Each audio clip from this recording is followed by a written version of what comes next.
The air in Boston clung to everything. The soot to the brick buildings, the salt to the docks, and the dull, grinding certainty of his future to Silas Thorne's soul. At 23, Silas was already a master apprentice in the Thorne & Sons Clockworks, a respected establishment that had measured the steady, predictable march of time for 2 generations of Boston's elite. The shop was a symphony of precision. The rhythmic tick-tock of dozens of mechanisms, the high-pitched whir of a lathe, the precise click of a lever falling into place. It was a life built on order, on predictable movements, on the assurance that every second would follow the last exactly as it should, and it was driving Silas mad. His father, stern and immutably set in the ways of New England propriety, saw Silas as a continuation, not an individual. "A man finds his freedom in his craft, Silas," he would say, peering over his spectacles while meticulously filing a brass gear. "And a good Thorne never fails to keep time." But Silas felt like a clock whose spring was overwound, its pendulum violently swinging off-center. He looked at the endless cobbled streets of the city, not with appreciation for their history, but with a sense of being perpetually boxed in. He saw the horizon not as the end of the Atlantic, but as the beginning of a vast, unknown space that the city's meticulously kept clocks could not measure.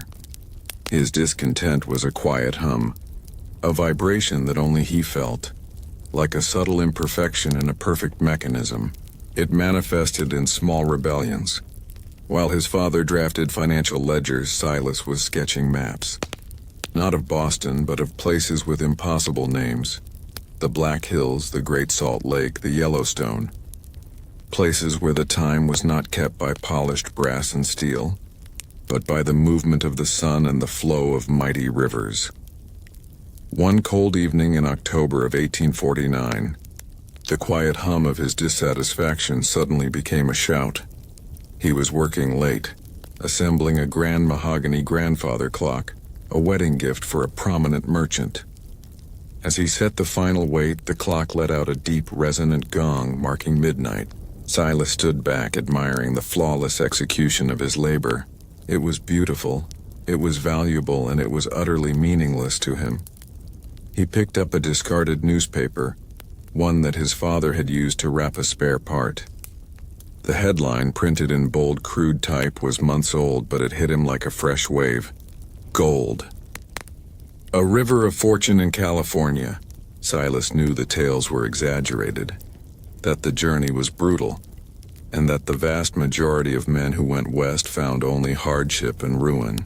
Yet as he read the feverish account of the 49ers, a different kind of calculation began in his mind. Not the precise, rational math of the clockworks, but the wild, irrational arithmetic of destiny. It wasn't the gold that called to him. It was the space. The idea that one could walk for days and still be surrounded only by the untamed earth, where a man's worth was measured not by his inheritance or his trade, but by his endurance and his wits. He folded the paper and slipped it into his pocket. The decision, though terrifying, felt immediately and profoundly right. It was as if every ticking moment of his life had been building to the singular choice to abandon the tick-tock entirely. His opportunity came a week later. A local carriage manufacturer, a Mr. Hawthorne, was seeking a man with mechanical skill to accompany a shipment of specialized tools and parts to St. Louis, Missouri. St. Louis, the gateway to the West, the final staging ground for every great expedition, was 1,000 miles closer to the unwritten frontier. Silas presented the proposition to his father with uncharacteristic firmness. "It's a business opportunity, Father. We can establish a contact for our precision tools. Mr. Hawthorne assures me the market is growing." His father regarded him with a skeptical, narrow-eyed gaze, one that seemed to dissect Silas as if he were a faulty mechanism. "St. Louis? That lawless, fever-ridden collection of shacks? You have a future here, Silas, a legacy. Why risk it for an unproven market?" "A legacy is not the same as a life, Father," Silas replied, the words catching in his throat. He had never spoken so plainly, so disrespectfully. The silence that followed was heavy, broken only by the incessant ticking of the clocks. Very well. His father finally conceded, his voice brittle. You will go and you will return. You will deliver the goods, secure the contact, and be back within 6 months. Or you need not bother crossing the threshold of Thorne and Sons again. He did not issue a threat. He simply stated an immutable fact of their world. Silas nodded, a rush of cold exhilaration running through him. He knew with absolute certainty that he would never return to the clockworks. He spent the next 2 days liquidating his small inheritance. A few gold coins, a small piece of land his mother had left him. He kept a few essential clockmaker's tools, a notebook and a sturdy compass, the tools of his past, now pressed into the service of his future. The only other item he packed with care was a small, leather-bound volume of Ralph Waldo Emerson's essays, a quiet companion to his burgeoning transcendentalist impulse to break free and be one with nature. The carriage to St. Louis was cramped, smelling of oiled leather and damp wool. His fellow travelers were mostly merchants and a family of determined, quiet immigrants. The journey was a gradual shedding of the old world. The perfect paved roads gave way to rutted dirt tracks. The neat white churches were replaced by rough-hewn log cabins. And the precise timekeeping of Boston was replaced by the chaotic rhythm of the road. The creak of the wagon wheels, the snort of the horses, and the endless, flat horizon. Silas found himself staring out the window, mesmerized by the subtle transformation. The trees grew taller, the sky seemed wider, and the people they met were different. Louder, rougher, more open in their ambitions and their desperation. He started keeping a new kind of journal. Not a detailed record of hours and minutes, but a log of observations. October 30th, crossing Pennsylvania. The silence here is not the polite silence of a workshop. It is the deep, hungry silence of the earth. I hear my own thoughts clearly for the first time. November 7th, Ohio River crossing. Saw a man selling hand-drawn maps of the territory. He was a charlatan, surely. But his lines and scribbles held more truth than any polished timekeeper in Boston. They described possibility, not certainty. When they reached St. Louis, the city was a violent explosion of activity. It wasn't clean or orderly like Boston. It was loud, dirty, and alive. The docks were choked with flatboats and steam packets. The streets were a swirling chaos of European immigrants, rough trappers in buckskin, army surveyors, and merchants hawking everything from flour to forged picks. Silas delivered the tools to Mr. Hawthorne's contact, secured the proper receipts, and then promptly bought a ticket for a westward-bound wagon train. The train, a sprawling collection of families and solitary adventurers, was scheduled to leave in 3 days, heading toward Independence, Missouri, the true starting point of the Oregon and California trails. The contact. A portly, sweating man named Mr. Finch looked at Silas's ticket with bewildered disapproval. "You're a Thorne, aren't you? From the clock people? You're supposed to be securing a supply line, son, not becoming the merchandise." "I've secured the business, sir," Silas said, carefully avoiding a lie. "I'm simply extending my survey to the potential consumer base." Mr. Finch grunted, unconvinced, but handed Silas the small packet of money for his services. It was enough. In the remaining time, Silas equipped himself like a true traveler. He traded his finely tailored Boston coat for a heavy canvas jacket. He bought a good, solid revolver, a necessity, he was told, and more importantly, a sturdy, well-fed mule named Jasper. He provisioned Jasper with bags of dried beans, salt pork, and hard biscuits. On the third morning, as the sun burned the damp mist off the Mississippi, Silas stood on the edge of the city, looking west. The air was colder, cleaner, and carried no smell of salt or soot, only the earthy promise of the plains. He pulled the small, precious compass from his pack.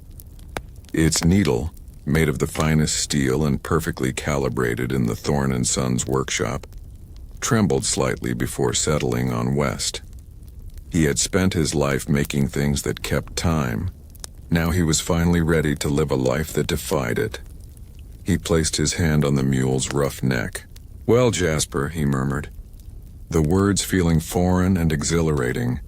The west whispers, and we are finally listening. With a deep breath, he stepped onto the trail that led out of St. Louis, leaving the world of predictable ticks and tocks behind him, trading the certainty of a golden inheritance for the vast, terrifying possibility of the open, unwritten frontier. The call to a new life was no longer a whisper. It was the thunder of his own heart. The first week on the trail, heading southwest toward the assembly point in Independence, was a brutal tutorial in humility. Silas Thorne, the master apprentice who could fix any clock in Boston, could barely manage a mule. Jasper was stubborn, the leather harness chafed, and the dust, thick and incessant, coated his lungs and his carefully preserved belongings. He rode mostly alone, a small figure swallowed by the gradually opening landscape.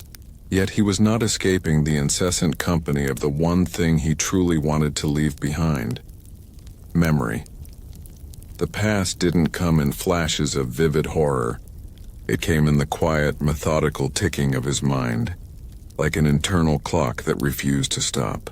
Every time his hands were idle, the familiar, suffocating image would return: the cool, pale blue of his mother's favorite silk dress, the way the light fell on the floor of the parlor, and the shattering, echoing silence after the physician delivered the verdict. Silas had been 12. His mother, Clara, had always been fragile, a delicate flower in the robust, unyielding atmosphere of the Thorne household. His father had insisted that she needed routine, order, and discipline to thrive. She had been sickly, yes, but her heart had truly failed the day his father installed the magnificent grandfather clock in the parlor. Now, Clara, his father had declared with finality, "You have no excuse. This clock is the master. It dictates our meals, our rest, and our work. Order is life." Clara had tried. She had attempted to sync her fading health to the relentless gong of the timepiece, but the steady, predictable tick-tock seemed to mock her fragile existence. Silas remembered the day vividly. Her attempt to host a dinner party, her face flushed with fever and exhaustion, forcing a smile when the clock struck 7. He had begged her to rest. He had tried to sabotage the clock, nudging the pendulum slightly, hoping to make it lose a few hours, just long enough for her to sleep. But his father had noticed the error, reprimanded Silas severely for his amateurish negligence, and meticulously corrected the mechanism. An hour later, as the clock struck 8, Clara Thorne had collapsed in the parlor, her hand outstretched as if trying to push away the massive, unfeeling wood and brass. The physician had offered a simple, clinical explanation: a weak heart, a rapid decline. But Silas, standing over her body, had seen only one culprit: the cold, relentless precision of the clock, the relentless expectation of time. The guilt was the brass weight pulling his own life downward.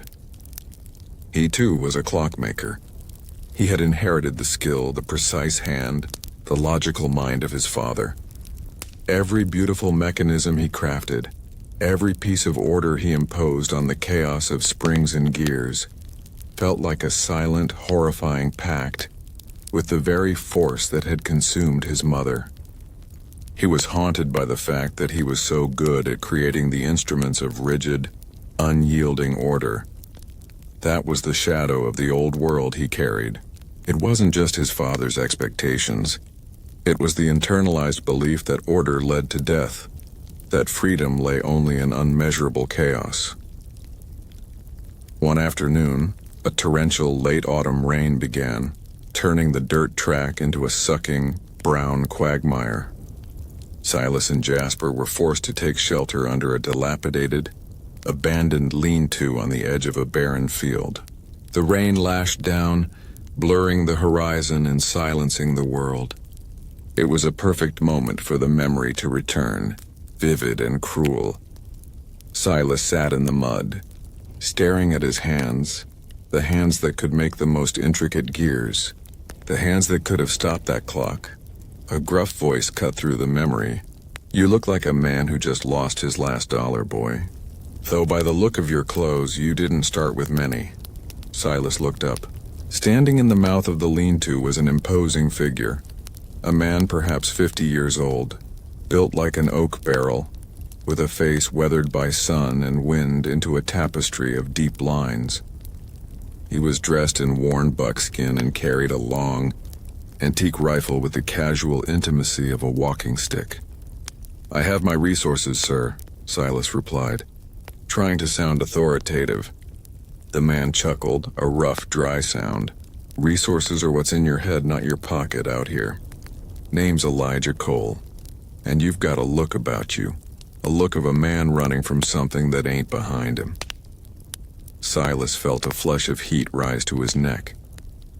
He quickly checked the bindings on his mule's pack. "I am simply embarking on a new venture, Mr. Cole. The frontier offers opportunity." Elijah spat a stream of tobacco juice into the mud. "Opportunity is chasing something. Running is different. Where you running from, city boy? Debt, a woman, or something that lives inside your own head?" Silas, unused to such blunt, invasive honesty, instinctively grabbed the wooden box containing his most precious tools, his clockmaker's kit.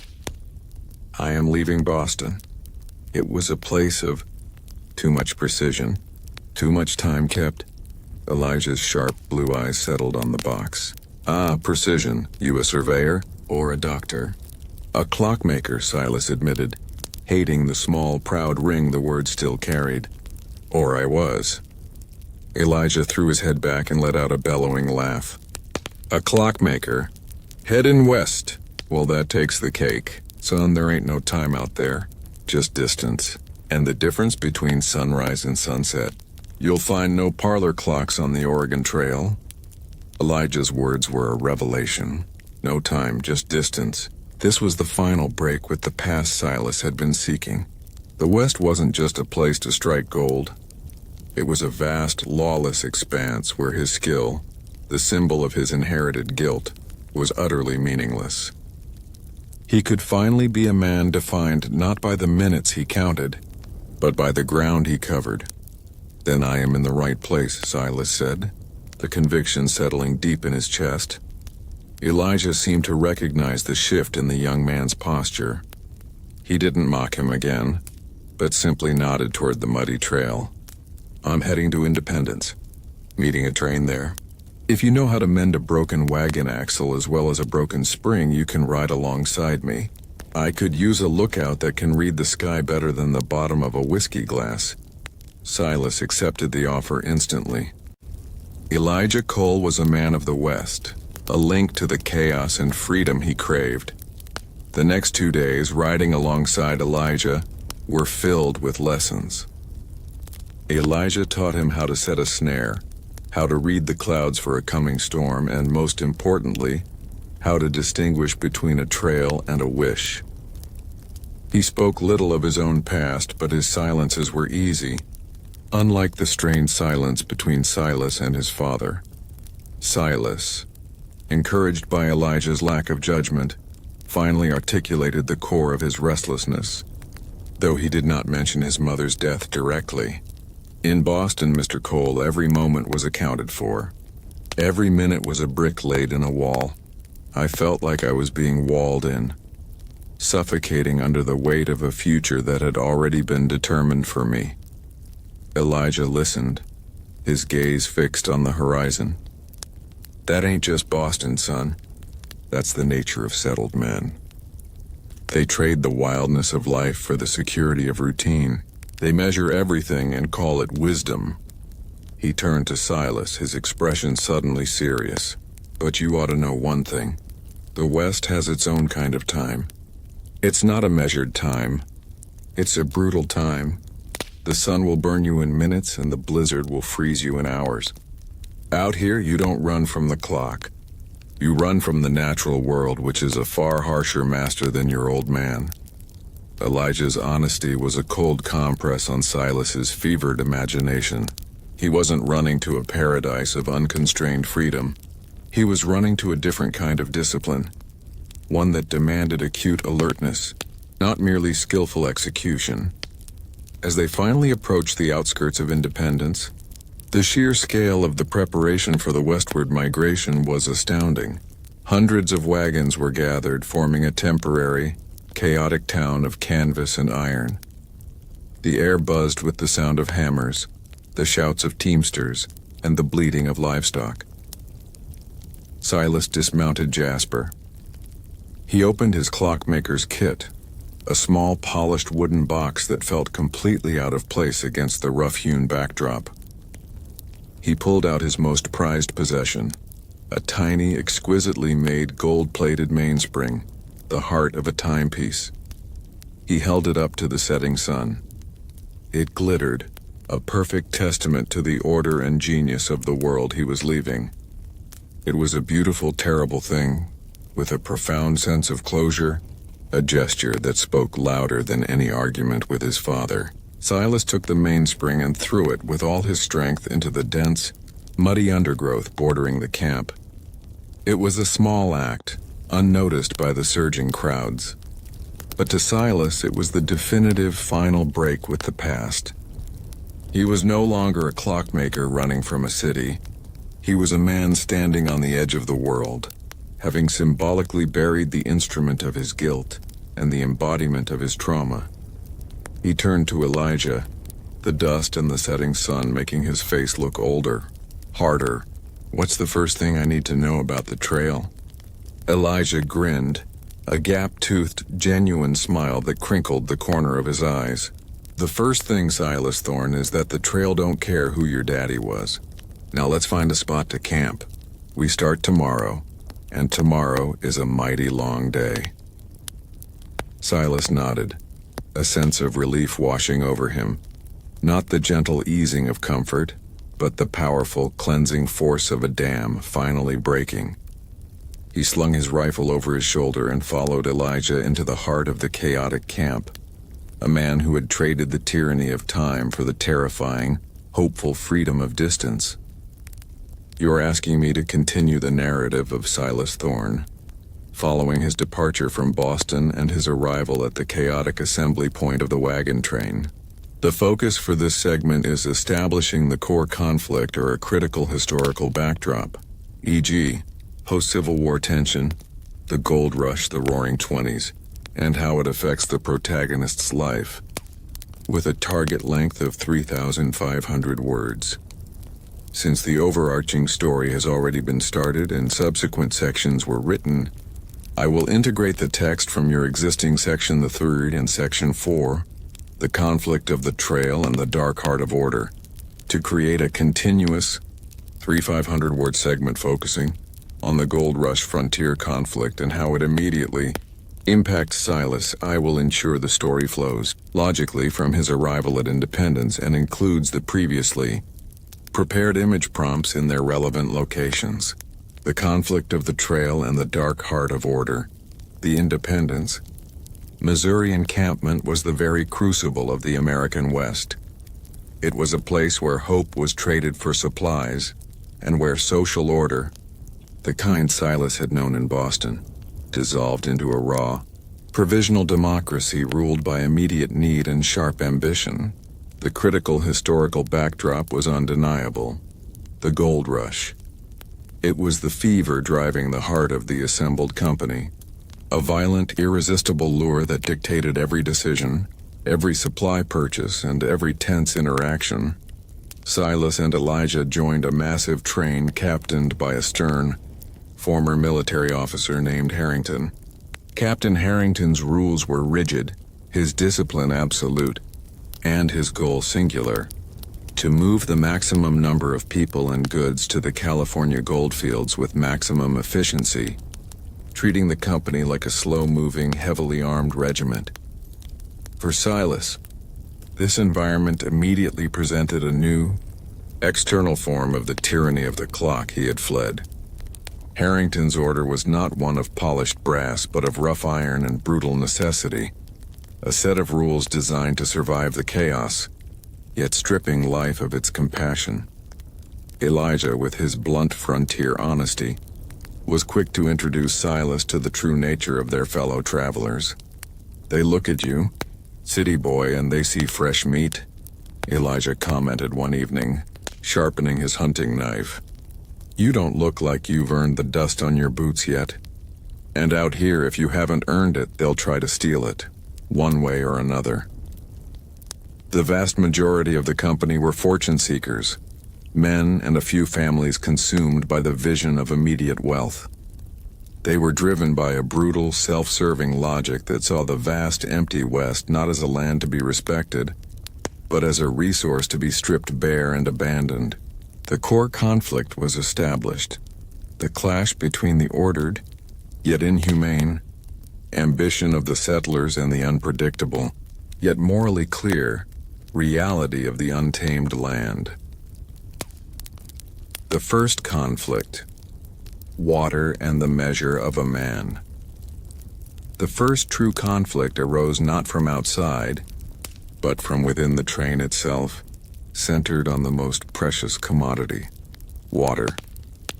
They had been on the trail for 3 weeks, pushing across the high plains. The physical labor, walking, driving the mule, helping to push wagons through soft soil, had hardened Silas's body, but his spirit was still struggling with the moral ambiguity of the company. They hit a dry stretch where the Platte receded dramatically. The rationing became severe, enforced by armed guards. The stakes were immediately and lethally raised. Water was life, and its control was power. One morning, a scrawny, desperate man named Thomas, whose pregnant wife was ailing, was caught dipping an extra bucket from the communal barrel. Thomas had not simply taken water for himself. He had tried to steal life from the regulated system. Captain Harrington was unyielding. He did not appeal to morality or empathy. He appealed only to law. The rules are clear. Stealing water is stealing life. He ordered Thomas to be tied to the wagon wheel for 2 hours in the relentless midday sun. It was a harsh, inhumane punishment, designed to break the man and enforce the rule through terror. Silas watched the scene with cold revulsion. This was the dark heart of the order his father had prized. Rules followed blindly, without compassion. Yet he said nothing. He was just a passenger trying to survive. His deeply ingrained respect for order warred with his burgeoning sense of frontier justice. He saw the captain's punishment as an inverted form of the clock, a rigid measure leading inevitably to a cruel, fixed consequence. Elijah, however, stepped forward. His action was spontaneous, driven by the instinctive moral code of the wilderness. "Harrington, that's a fever punishment. You'll kill him before noon." "He threatened the whole company, Cole," Harrington snapped, his face flushed with the authority he felt slipping. Elijah pointed to the suffering man. "He threatened starvation. You're threatening murder. Out here, we need the measure of a man's strength, not the measure of his obedience. Let him go, and give him water after he swears to uphold the guard watch for the rest of the week." The two men stood in a tense, dusty standoff. The train held its breath. Elijah, with his bulk and the silent authority of true wilderness experience, held the moral high ground. He offered a solution rooted in duty and contribution, not punitive execution. Harrington, faced with the moral judgment of the entire company, conceded, releasing the man but adding a heavy penalty of extra labor. Later, Silas sought out Elijah. "Why did you intervene?" Harrington was enforcing the rules that keep the train alive. Elijah shrugged, wiping his brow. "The prairie kills enough of us. We don't need to help it. But more than that, Thomas is a fool, but he's not a snake. You keep an eye on the snakes, Thorne. The ones who look like saints and act like vultures." This encounter was Silas's first true lesson. The rules of civilization were not the rules of the trail. Survival required a pragmatic compassion, a measured response that valued a man's future usefulness over his momentary failure. He was beginning to see that the rigid order of the East was functionally useless in the brutal, morally ambiguous chaos of the West. The true snakes: greed and betrayal. The snakes arrived 2 days later in the form of a small, heavily armed group of men on horseback. They were not part of any recognized train and carried no families or possessions, only rifles and a grim, territorial air. Their leader was a tall, scarred man named Kessler. Kessler and his men camped close to the train one evening, their presence immediately poisoning the air. They were hunters, they claimed, but their eyes were fixed on the train's oxen and the women, not the buffalo. That night, one of the German families reported 2 of their prize oxen missing. Captain Harrington, fearing a direct conflict with Kessler's powerful group that would leave his train vulnerable, immediately sought an internal scapegoat. He accused the first person he saw, a quiet, elderly prospector named Old Man Giles, known for wandering away from camp to pan for stray gold. It was a choice born of cowardice and expediency, sacrificing the weak to protect the whole. Kessler and his men watched the proceedings with predatory interest. Elijah and Silas were detailed to track the missing oxen. They found the tracks not heading toward the river, but looping back toward the trail they had just covered. Elijah examined the prints carefully. "These ain't the tracks of a man panicking," Elijah muttered, pointing to a subtle drag mark. "They're the tracks of a man leading the beast, slowly, deliberately. And look there."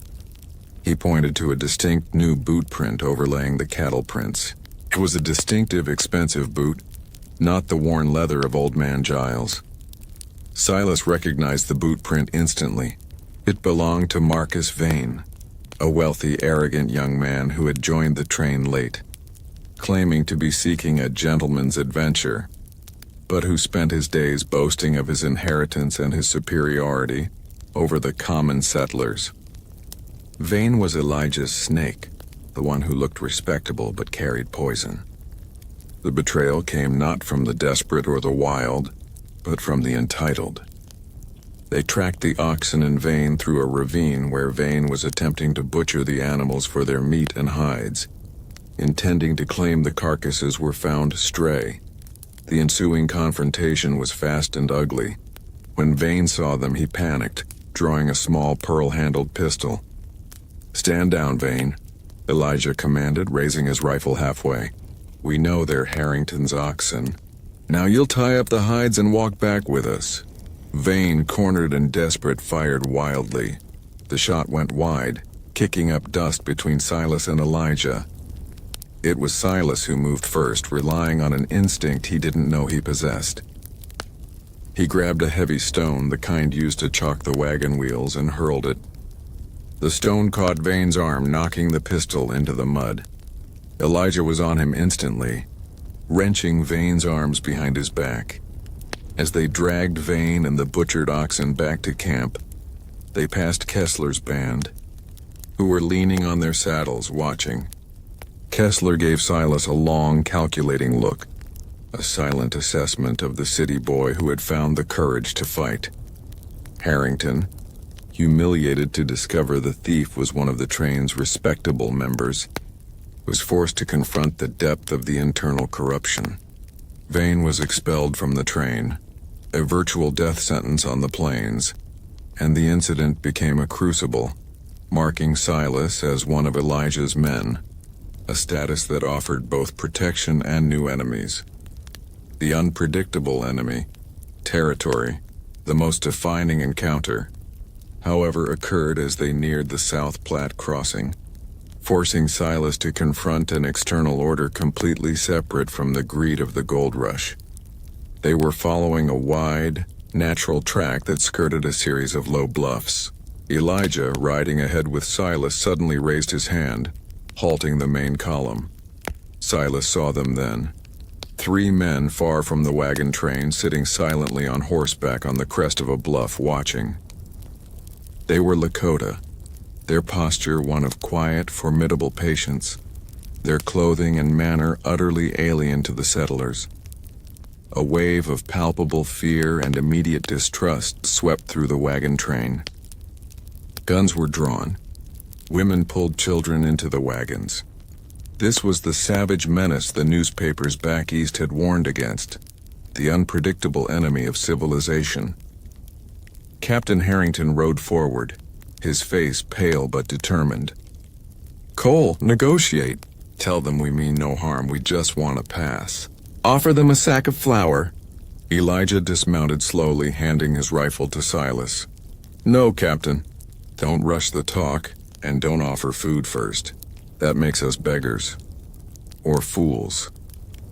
Elijah walked toward the Lakota unarmed, slowly raising his hand in a gesture of peace, palm outward. Silas watched, his heart hammering against his ribs, his hand gripping Elijah's rifle, feeling the immense responsibility of his trust. The Lakota leader, a man with fierce, intelligent eyes, watched Elijah's approach. Elijah spoke a few slow, guttural words in a trade language, a mix of Lakota and Cheyenne that Silas couldn't understand. The conversation was slow, deliberate, and entirely centered on territory and passage. Silas watched the subtle shift in their posture, the rigid tension easing slightly, but the alertness never fading. After 15 minutes that felt like hours, Elijah returned, his face unreadable. "They are the Oglala," Elijah said quietly to Harrington. "They ask why we are trampling their hunting grounds." I told them we seek only the gold fields, that we are driven by hunger for shining rocks and will not stay. "And they accepted that?" Harrington asked, incredulous. "They accepted the terms of passage," Elijah corrected. "They demand a toll, not flour, but iron. They need steel for tools, for arrowheads, for scrap. We leave 300 pounds of bar iron and 2 good axes at the bluff, and they allow us 3 days to cross their territory without trouble." Harrington was furious. 300 pounds of iron. "That's a king's ransom." "It's the price of a life, Captain," Elijah countered, his gaze sweeping over the anxious faces of the settlers. "Pay it, or face a different toll." The settlers grudgingly contributed the iron, a heavy price in a land where supplies were everything. As the train moved on, the tension was thick. Many whispered that Elijah had simply given their supplies to the savages out of fear or, worse, sympathy. Silas, however, saw the encounter differently. He realized that the Lakota did not operate on the rules of distrust, but on the rules of territory. They had an order, a system of survival, that was completely separate from the clocks and contracts of Boston, or the petty greed of the wagon train. Their order was about the health of the land, and the passage price was a matter of resource management, not robbery. The moral ambiguity of the West. The greatest challenge of the trail was not the physical hardship, but the moral ambiguity. The dust and distrust was everywhere, forcing Silas to reconcile his rigid past with his chaotic present. He distrusted the rigid, inhumane order of the captain. The captain distrusted the wild, unpredictable wisdom of Elijah. The settlers distrusted the quiet, territorial right of the Lakota. Silas realized he still distrusted his own judgment, the judgment of a man who had tried to run from his past, only to find that the same patterns of greed, rules, and fear dominated the unwritten frontier. That evening, as the train successfully passed the invisible boundary, and the 3 Lakota figures remained silhouetted on the distant bluff, Silas sat alone cleaning Elijah's rifle. "They could have ambushed us," Silas said, testing the weight of the statement. Elijah, chewing slowly on a piece of jerky, nodded. "Of course. But they don't fight for greed, Thorne. They fight for ground. They saw you, the clockmaker's son who threw a rock to defend another man's oxen. They saw Vane, the thief.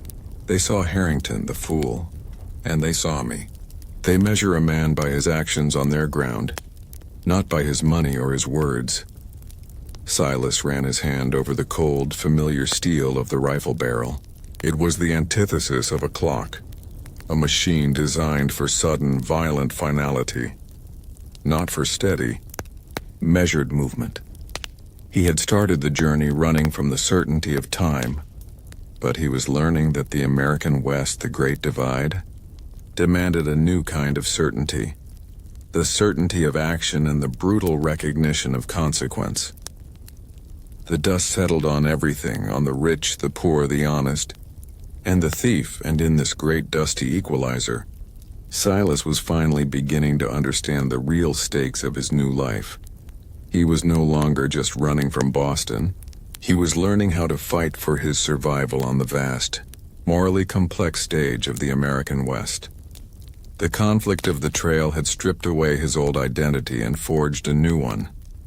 A man who understood that true order was rooted in moral choice, not arbitrary rule. The trail had become a schoolhouse for Silas Thorne, teaching lessons written in dust, sweat, and alkali. He had mastered the rhythmic sway of Jasper, the mute language of the oxen, and the necessity of keeping his own counsel. Yet, the vast empty beauty of the plains often made the internal conflicts of the wagon train feel petty and exhausting.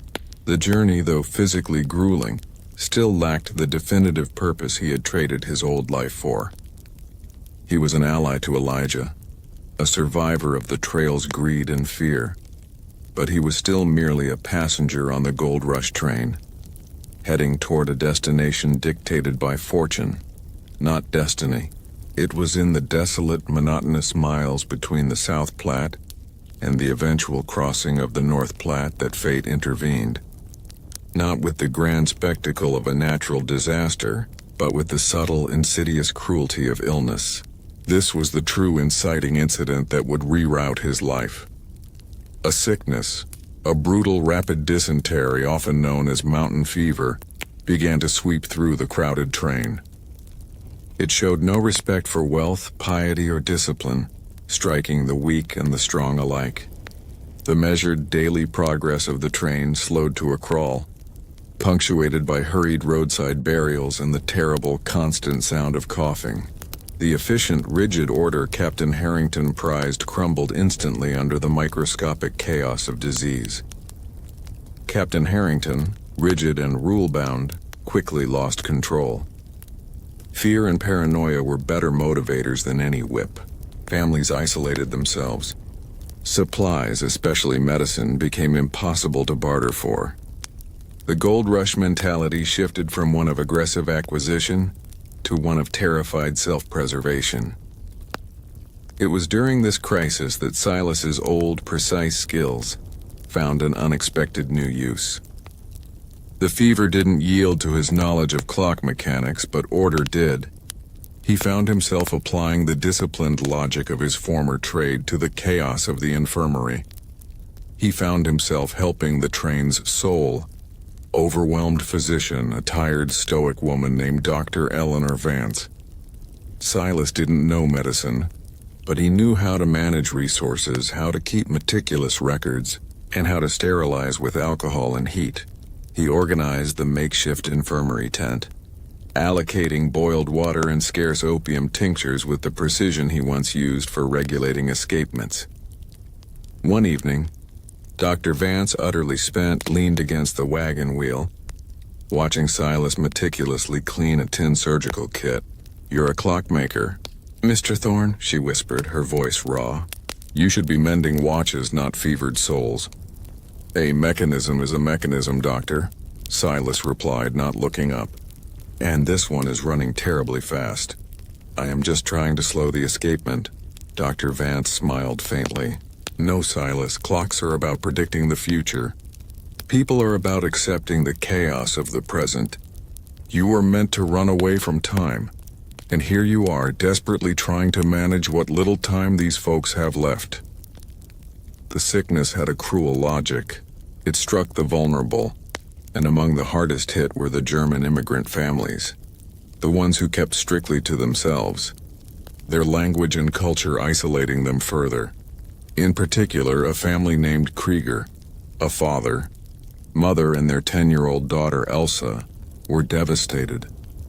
The parents succumbed quickly, leaving Elsa an orphan in the middle of the Great Plains. Silas had grown fond of Elsa during his rounds. She was a quiet, observant girl with startlingly blue eyes. She didn't cry for her parents.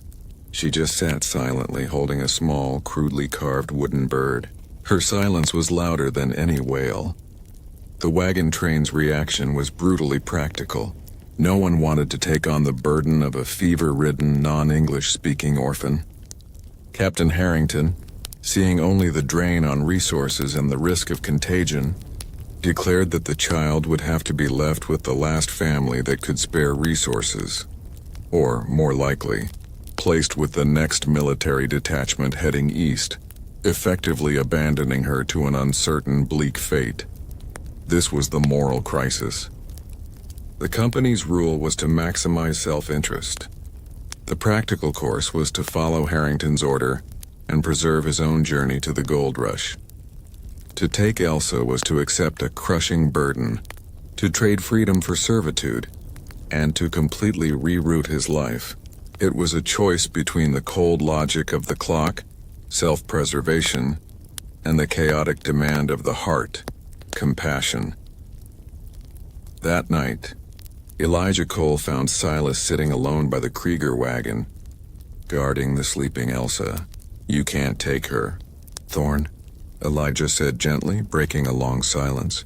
"She's a commitment that'll sink your California dream. She's a mouth to feed, a person to protect, and she'll slow you down."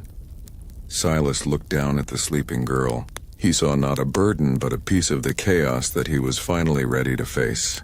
He saw the opposite of the cold, unfeeling mechanism that had defined his youth and had taken his mother's life. Elsa was fragile, unpredictable, and entirely dependent on a decision based on compassion, not calculation. "My mother was left alone, Elijah," Silas said, the memory of his 12-year-old self returning with a crushing weight. Not in a fever tent, but in her own home, trapped by a life that was too rigid for her to bear. I froze then. I couldn't stop the clock. But this time, this is a person. She needs a future, not an ordered past. He ran his hand over the wooden bird clutched in Elsa's tiny hand.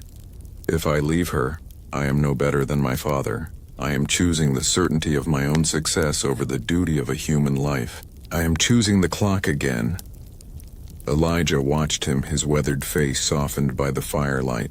"You'll be giving up the gold, Silas. You'll be trading freedom for responsibility. Then let the gold be the price of the promise," Silas declared, the words an oath whispered to the vast, indifferent prairie. He felt a profound sense of settling, the internal mechanism finally finding its true alignment. He stood up, his posture straighter than it had ever been. "I will take her to Oregon." The letters of her parents mentioned a cousin in the Willamette Valley. They were not seeking gold. They were seeking a home. "I will see her safely there. I will deliver her to kin." This was the inciting incident. He was abandoning the gold rush, California, for the responsibility of guiding Elsa to a permanent settlement, Oregon. His journey was no longer about escape. It was about delivery. The massive risk was leaving the company's protection for the less traveled, more dangerous northern trail. The moral compromise was sacrificing his entire goal of wealth and freedom for a selfless duty. Elijah nodded slowly, a look of grudging respect in his eyes. "Oregon it is, then. That means breaking from this train in 3 weeks at the Great Forks. It means facing the northern trail, the one with fewer people and more dangers. We'll need a new wagon and more salt pork." The next few weeks were a desperate scramble. Silas liquidated his remaining small assets, his few gold coins and some of his finer, more portable clock-making tools. He traded these treasures, symbols of his past, for a sturdy, smaller hand-me-down wagon and enough provisions to last 3 months. He had enough to get himself to California, but now he had enough to get them to Oregon. Captain Harrington was furious. "You are abandoning the company. You are taking valuable resources." Silas faced him down, no longer the timid Bostonian. "I am delivering on a promise made to the deceased captain. You may keep your order. I choose my duty." The price of the promise immediately became apparent. First, there was Marcus Vane's revenge. Vane, the arrogant thief Silas had exposed, had been lingering in the shadows of the train's slow progress. The night before Silas, Elijah, and Elsa were to separate from the main train, Vane and two rough-looking allies attempted to sabotage Silas's new wagon, slashing the canvas cover and scattering a barrel of flour into the dirt. Elijah, whose watchfulness was relentless, caught them in the act. The fight was brutal, silent, and swift. Elijah, relying on sheer strength and years of rough living, disabled one man instantly. Silas, however, faced Vane, who was now desperate and armed with a knife. Silas fought not with skill, but with the raw, protective fury of his new duty. Vane lunged. Silas blocked with a heavy wagon spoke, the one he had chosen specifically for its balance. He didn't aim to wound. He aimed to neutralize the threat. He struck Vane hard in the shoulder, knocking him down. "You want my gold, Vane?" Silas hissed, standing over him, covered in flour and sweat. "I have none. I traded it all for a promise, and that promise is guarded by steel." They chased Vane and his men off, leaving them wounded but alive. The incident left a deep, cold certainty in Silas. The trail was a zero-sum game, and his oath had made him a target. The final break came on a bright, cold morning at the Great Forks of the Platte River. The larger train turned southwest toward the gold rush. Silas, Elijah, and Elsa turned northwest toward the distant Green Willamette Valley. As the noise of the main train faded, leaving only the immense silence of the northern plains, Silas looked at Elsa, who was riding silently in the small wagon, clutching her wooden bird. "Oregon is a long way, Elsa," he said gently in English, knowing she understood more than she let on. Kessler wasn't just after Silas's supplies. He saw the value in Silas's knowledge and vulnerability. He recognized that Silas's flight from the main train and his sabotage of the federal surveyor made him a prime target, a man with something to hide and no official protection. The confrontation took place near a steep, winding stream that led up toward a narrow, treacherous pass. "We have nothing of value for you, Kessler," Silas said, pushing Elsa and the sledge behind him. "Oh, I think you do," Kessler sneered, drawing his rifle. "That girl, those meager supplies, and the fact that a U.S. Army colonel is looking for someone who messed with his toys. You're bait, Thorne, and I'm collecting." This was the immediate consequence of Silas's moral choice. His decision to save a future disaster had brought a present, lethal confrontation. He was trapped between the cold, systemic power of Vance's order and the brutal, primal chaos of Kessler's greed. Silas knew he couldn't fight armed men with his single pistol and his steel bar. He had to trade a resource for time, and the only resource he had that could distract Kessler was speed and a sudden, irresistible lure. Silas and Elijah exchanged a long, silent look. It was the moment of complete trust, a bond forged in the chaotic crucible of the trail. "No, Elijah. We fight together, but not here." Silas grabbed the reins of the single horse tethered to their sledge and slashed the rope. "Take the horse, Elijah. Use it to draw their fire away from the stream." This was Silas's move, sacrificing their final means of rapid transport, their horse, to buy time for a tactical retreat. He was trading the animal's life for the human opportunity. Elijah stared at Silas, a flicker of profound recognition passing over his weathered face. He nodded, mounted the horse, and without another word galloped away directly toward the timber where Kessler's party was presumed to be, firing a single defiant shot into the air. Kessler, assuming Elijah was fleeing with the most valuable goods, immediately shifted his pursuit. Silas now had his chance. He pulled Elsa's sledge into the cover of the steep stream bank, forcing her to crawl low. "Stay down, Elsa. Don't move." He drew his own weapon, the heavy blunt steel bar. He was alone, guarding their supplies and completely exposed. He had bought them a precious few minutes of chaotic confusion, but he had paid for it with the definitive end of their easy flight. He was committed to a dangerous, desperate holdout against the forces of greed and order, all thanks to the single, moral flaw he had introduced into the perfect line of Colonel Elias Vance. The clockmaker's rebellion had just begun. The silence that followed the avalanche was the most profound sound Silas had ever known. It was not the gentle quiet of the Boston parlor. It was the vast, ringing silence of a world violently remade. Below them, the surveyor's camp was gone, buried under a chaotic monument of snow, rock, and shattered ambition. The clash between the rigid order, Vance, and the primal chaos, Kessler, had been resolved by the indifferent, overwhelming power of the land itself. Silas, exhausted and newly freed from his ropes, stood over the wreckage, his heavy steel bar, his silent weapon, the only familiar constant. He had paid the full price of his promise, and now he faced the ultimate, solitary test of his new moral code.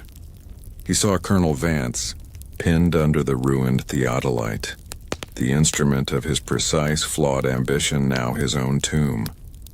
This was the moment where Silas had to choose between the cold, logical outcome, leaving Vance to the fate of his own disastrous design, and the messy, demanding duty of humanity. He chose the latter. Using the steel bar as a lever, he saved Vance, and in that split second of selfless action forged an unbreakable, if unwanted, bond. Vance, the man who had commanded his execution, then instinctively saved Silas from Kessler's final, desperate bullet. The conflict ended not when Kessler plunged defeated into the icy river, but when Silas began the laborious task of fashioning a splint for Vance's fractured leg, using the remnants of his own ruined sledge and his last piece of rope. The lingering pain, the climb over the South Pass. The climb over the South Pass was not just a physical obstacle. It was the symbolic passage into the country of the wounded. They moved with the agonizing slowness of the severely burdened. Silas, Elijah, and even 10-year-old Elsa were now caring for the man who had ordered Silas's death, Colonel Elias Vance. Vance was a dead weight, his leg fractured, his professional certainty pulverized by the avalanche, and his spirit hollowed out by the failure of his life's work. The trio fashioned a travois from the remaining axle pieces of the destroyed sledge, making a crude cradle for the colonel, who was now utterly dependent on the vandal he despised. The physical toll was immediate and immense. Silas was constantly battling exhaustion, his body battered from the fight and the fall. The heavy drag of the travois pulled at the raw sores on his hands. Every mile gained felt like a loss of a month of life.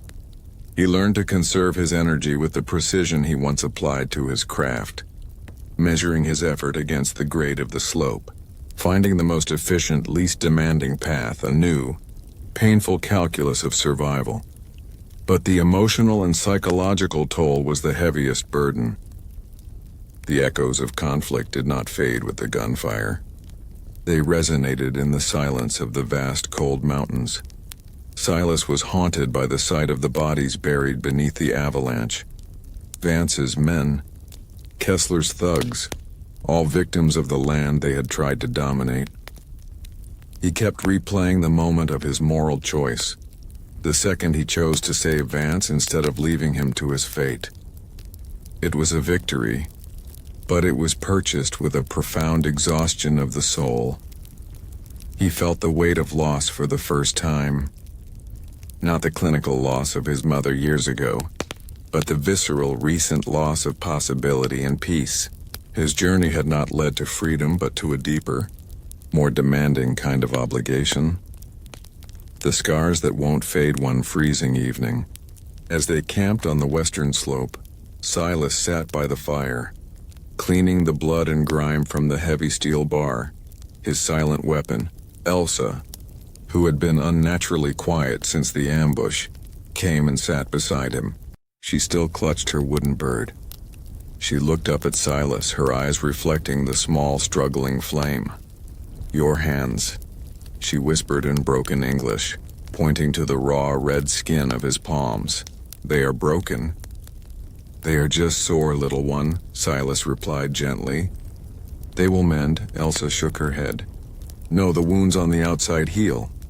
The wounds on the inside, they leave scars, like the wood." She turned the carved bird over, revealing a hairline fissure in the wood near its tail, a flaw Silas had never noticed. "Mama said the wound on the wood makes the carving stronger, but it stays there." Her simple wisdom struck Silas with the force of a revelation. He was covered in scars, physical and invisible. The wound of his mother's death had driven him away. The wounds of the avalanche and the ambush had defined his arrival. These wounds that won't fade were not symbols of failure, but the marks of his transformation. The burden of moral debt, the moral toll, was sharpest in the presence of Vance. The colonel refused to speak or eat for the first 2 days, lying rigid on the travois, staring at the vast sky with vacant eyes. His silence was a constant corrosive accusation. Finally, during a midday rest near a desolate, wind-battered spring, Vance spoke. His voice was low and brittle. "You should have left me, Thorn. I am ruined. My survey is gone. My career is finished. I have killed men, and I attempted to have you killed. You saved a viper." Silas didn't look up from tending the fire. "I saved a man, Colonel. The viper is gone. Kessler is in the river or under the snow. Your mistake and mine was believing that a life could be defined by a straight line or a perfect tick." Vance pushed himself up, leaning on his elbow, wincing in pain. "Why are you going to Oregon? You have the skill to rebuild in California, where the money is easy. You are dragging a child and a broken man to the edge of the world for nothing." "I am going to deliver on a promise," Silas replied, his voice firm. "Her parents died looking for home. I will finish the journey for them. And you will come with us. You will survive, Colonel. Not because I forgive you, but because you will bear witness. You will remember what the land costs and what one life is worth. That is your new duty." Vance slumped back, defeated. Silas had traded Vance's execution for a lifetime of moral debt. The burden of Vance's life was now Silas's own, a constant reminder of the chaos he chose to embrace. Elsa simply nodded, looking out at the immense, terrifying space. She spoke only one word in a quiet, firm German accent. "Forward." Silas took a deep breath. He had traded the measured predictability of his past for the dangerous certainty of his future. His compass, the perfect instrument of his old life, now pointed toward a destination dictated not by ambition, but by honor. He had paid the price of the promise, and the cost was his own carefully planned freedom. Now he would see the bargain through, one grueling mile at a time. The real journey, the journey of redemption, had finally begun. The Northern Trail, once they separated from the gold rush train, proved to be exactly what Elijah had warned, a relentless test of will, not wealth. Their small party, Silas, the resolute clockmaker, Elijah, the pragmatic scout, and Elsa, the silent, constant symbol of their duty, moved with the grim efficiency of the severely burdened. They pushed the small wagon and the mule, Jasper, through the rugged terrain, crossing the North Platte and heading toward the high, cold plateaus that led to the Wind River Range. The landscape was breathtaking in its savagery. Stark red rock, endless sagebrush, and the distant, unforgiving teeth of the mountains. In this vast, unwritten space, Silas began to feel the healing power of the chaos he had once feared. He was living outside the measured expectations of time. It was in this landscape of absolute freedom and danger that they encountered the instrument of absolute order, Colonel Elias Vance. The arrival of Colonel Elias Vance was not a mere traveler. He was the advance guard of the federal government's relentless expansion. They found him in a small company of uniformed surveyors entrenched in a valley near the headwaters of the Sweetwater River, a place of immense strategic value for crossing the Great Divide.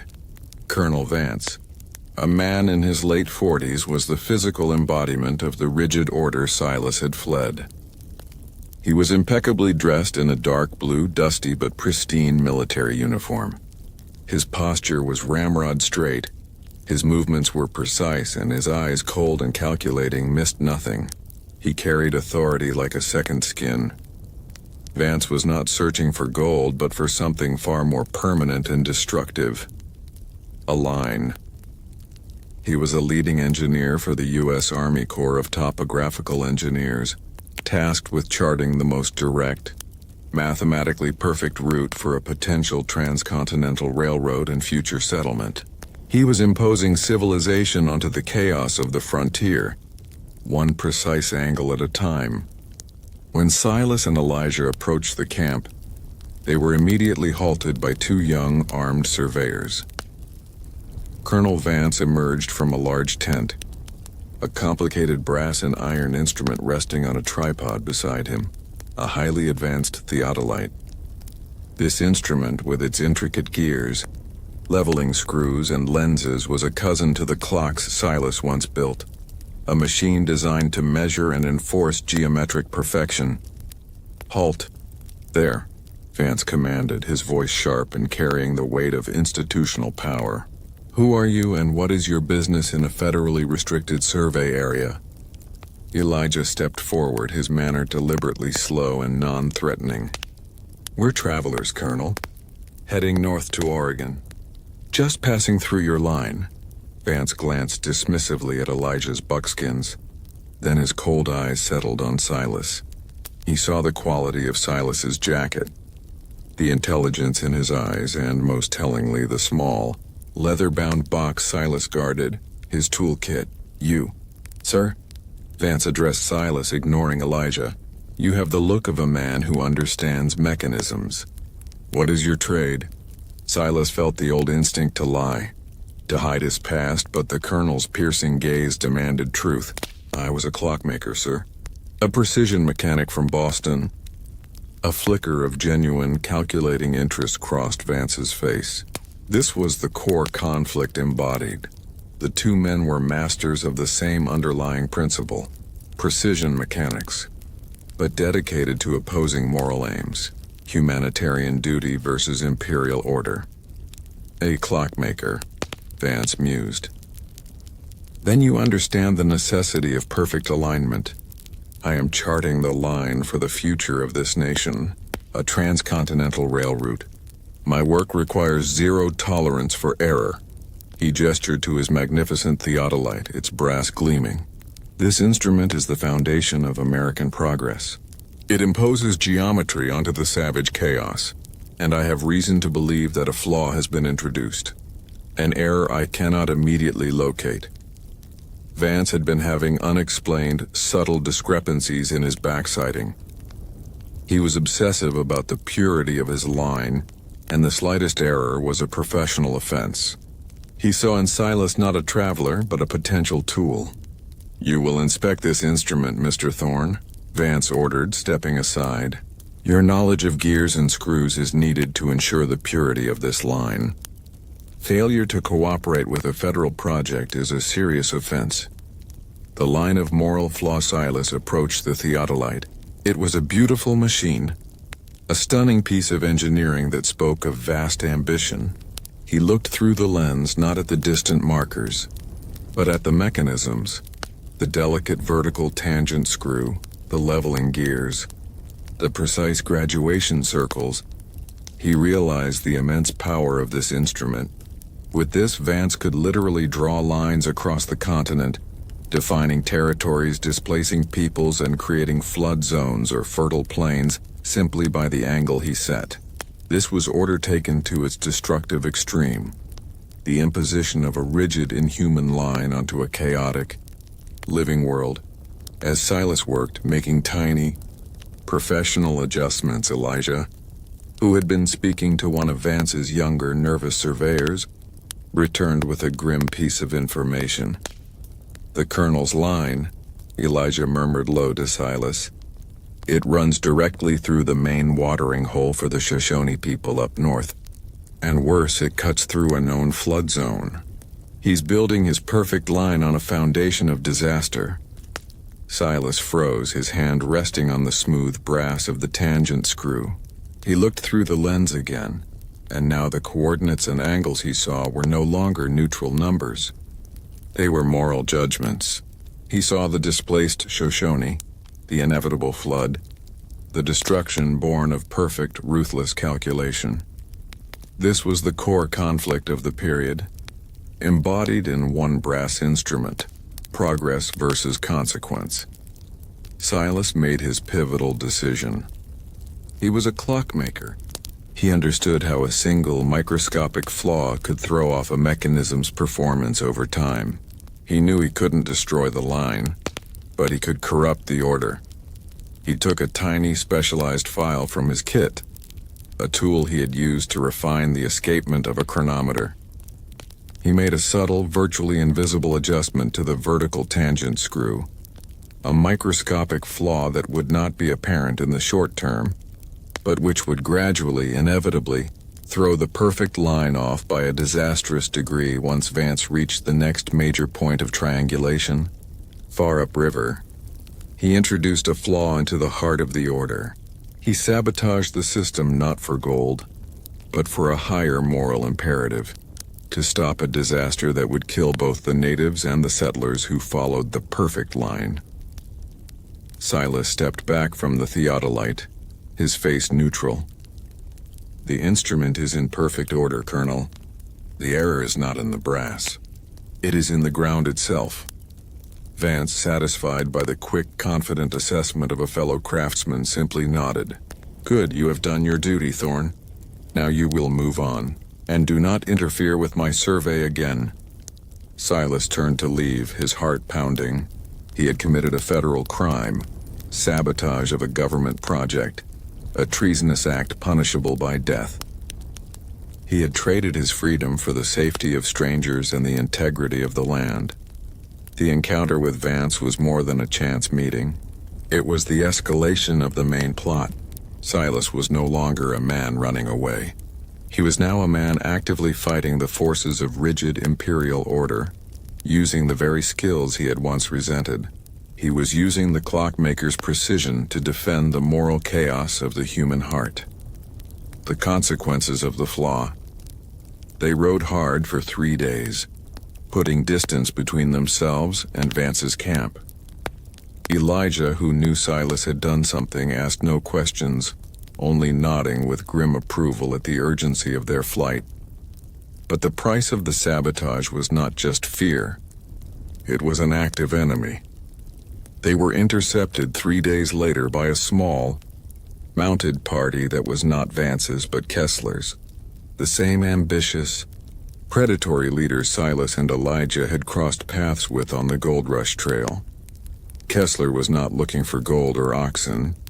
He was looking for profit in the chaos.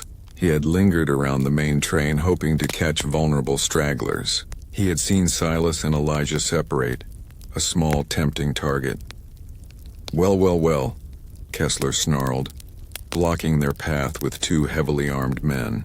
"Look what the current dragged up. The clockmaker and the savage. Word travels fast, Thorne. You got valuable goods or a valuable secret? I'll take either." The shared scar of Elijah. The deepening bond between Silas and Elijah was silent but absolute. They moved with the synchronized economy of men who had shared too much to need words. One night, Elijah finally spoke of his own past, something he had fiercely guarded. They were sitting under a vast cold blanket of stars. The only sounds the whimper of the wounded colonel and the crackle of the fire. "I left civilization for a reason," Silas, Elijah confessed, staring into the dark. "I wasn't always a scout. I was a husband. I pushed too far too fast, chasing a bounty that didn't exist. My greed took my wife across the plains in a season that was too late. She died of the fever. I traded her life for an empty promise." He paused, running a hand over his rough beard. "I saw you that day at the river. I saw the fear of that old clockworks in your eyes. But when you made that oath to the girl and when you gave up that horse, I knew you weren't me. You're a man running toward duty, not away from consequence. You're doing for Elsa what I couldn't do for my own." Elijah's raw honesty was a gift, a shared scar that bound them tighter than any rope. Silas realized that their journey was not just physical. It was a joint pilgrimage of redemption. They were two men, one old and one new, both trying to mend a past mistake by serving a present. Vital duty V. The final test of will as they slowly descended into the wide, cold valleys of the Green River country. The physical cost continued to mount. The small horse Elijah had ridden was now spent, and they were back to pulling both the travois and the sledge themselves. They began to ration their food to the bone. The final, psychological test came when they encountered the first fresh trail of a large wagon train heading west. It was a perfect opportunity for Silas to lighten his load. He could leave Vance with the train, securing medical help and ridding himself of the moral burden. He could even leave Elsa with a family heading to Oregon. He had fulfilled his promise to deliver her to the trail. He watched the dust cloud of the wagons for a long time, the lure of easy relief a sharp temptation.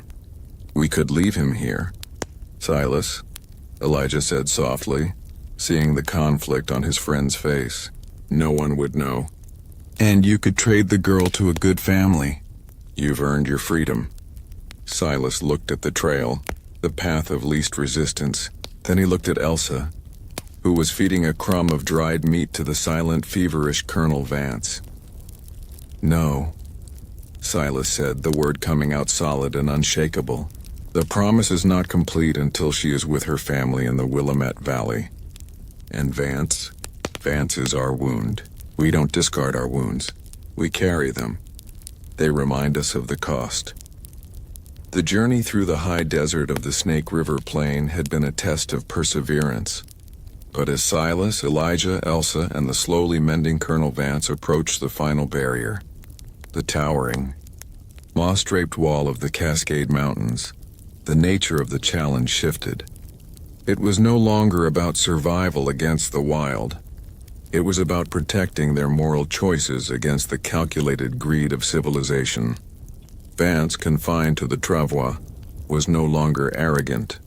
He was quiet, observant, and occasionally offered sober, useful advice on navigation and engineering. He was serving his moral debt, bearing witness to the cost of the straight line. He had become a living reminder of the imperial order Silas was fighting. The Cascade Barrier and the agents of expansion. It was late autumn when they reached the final, torturous climb through the Cascade forests. The air, though damp and cold, smelled of rich, fertile soil, the promise of the Green Valley's embrace. But with the promise of prosperity came the immediate threat of exploitation. Near the base of the final pass, they stumbled upon a temporary logging camp, a shocking pocket of violent industrial efficiency. Massive ancient cedar trees older than the nation itself were being felled with alarming speed, the roar of saws and the crash of timber replacing the profound silence of the mountain. The operation was run by a ruthless syndicate from San Francisco, determined to strip the virgin forests for quick profit in the rapidly expanding West Coast markets. This was a new, organized form of chaos, the industrialization of greed. Silas and Elijah knew instantly that this operation was trespassing on the integrity of the land and, more immediately, posed a danger to the delicate ecosystem that fed the Willamette Valley. The head of the operation was a heavy-set, Florid man named Mr. Harrington, no relation to the captain, but possessing the same arrogant certainty of his right to take what he wanted. He saw the Cascade Forest not as a complex living entity, but as a vast ledger of board feet waiting to be debited. When Silas and Elijah bypassed the main camp, attempting to skirt the felled timber, they were confronted by two armed guards. "Halt!" one guard barked. "This land is staked. Private property of the West Coast Timber Consortium. Turn back." "We are traveling the old trail," Elijah stated, his voice low and firm. "We mean no harm to your operation, but the trail is not private." "It is now," Harrington declared, emerging from a nearby tent, wiping his greasy hands on his pants. He saw the travois carrying Vance and sneered. "Looks like you boys are hauling expensive baggage. A man with a broken leg is a liability. You need to pay the toll for using my land." The toll was a thinly veiled attempt to steal their remaining supplies and, perhaps their mule. Silas stepped forward, placing himself between the thugs and the travois. "We are going to the Willamette Valley. Our only debt is to complete our journey." Harrington pointed a thick finger at a massive cedar that had been cut down. "See that? That tree is worth more than every possession you own. The future is built on industry and clear lines of profit. Your kind, the settlers, the scouts, you're just nuisances. You follow the curves of the earth. We impose the straight line of business." Silas felt a familiar cold fury. Harrington was the industrial counterpart to Colonel Vance, a man who imposed his will upon the living world with calculating, destructive efficiency. The straight line, once drawn by a theodolite, was now being enforced by the blade of an axe and the threat of a gun. The flaw in the system? Water? The confrontation escalated when Vance, despite his pain, spoke up from the travois. "Harrington," Vance rasped, his voice brittle but sharp. "You are running your lumber mill on the wrong side of the creek. That runoff, once the rains come, will pollute the entire water source for the Willamette settlement. Your operation is flawed." Harrington laughed. "The colonel lecturing me on flaws. I'm making $10,000 a week, Vance. What are you doing? Getting dragged over a mountain by a clockmaker and an old tramp?" Silas, however, saw the opportunity Vance had just given him, the same one he had used at the surveyor's camp. Precision versus consequence. "The colonel is correct," Silas interjected, stepping close to Harrington, using his familiar, authoritative voice of the mechanic. "I am a clockmaker. I understand flow and pressure. Your mill's waistline runs directly into the main aquifer source. You are creating a flaw in the entire system that supports the valley. Not only will you poison the settlement, but the subsequent legal action will cost you 10 times your profit." He didn't argue morality.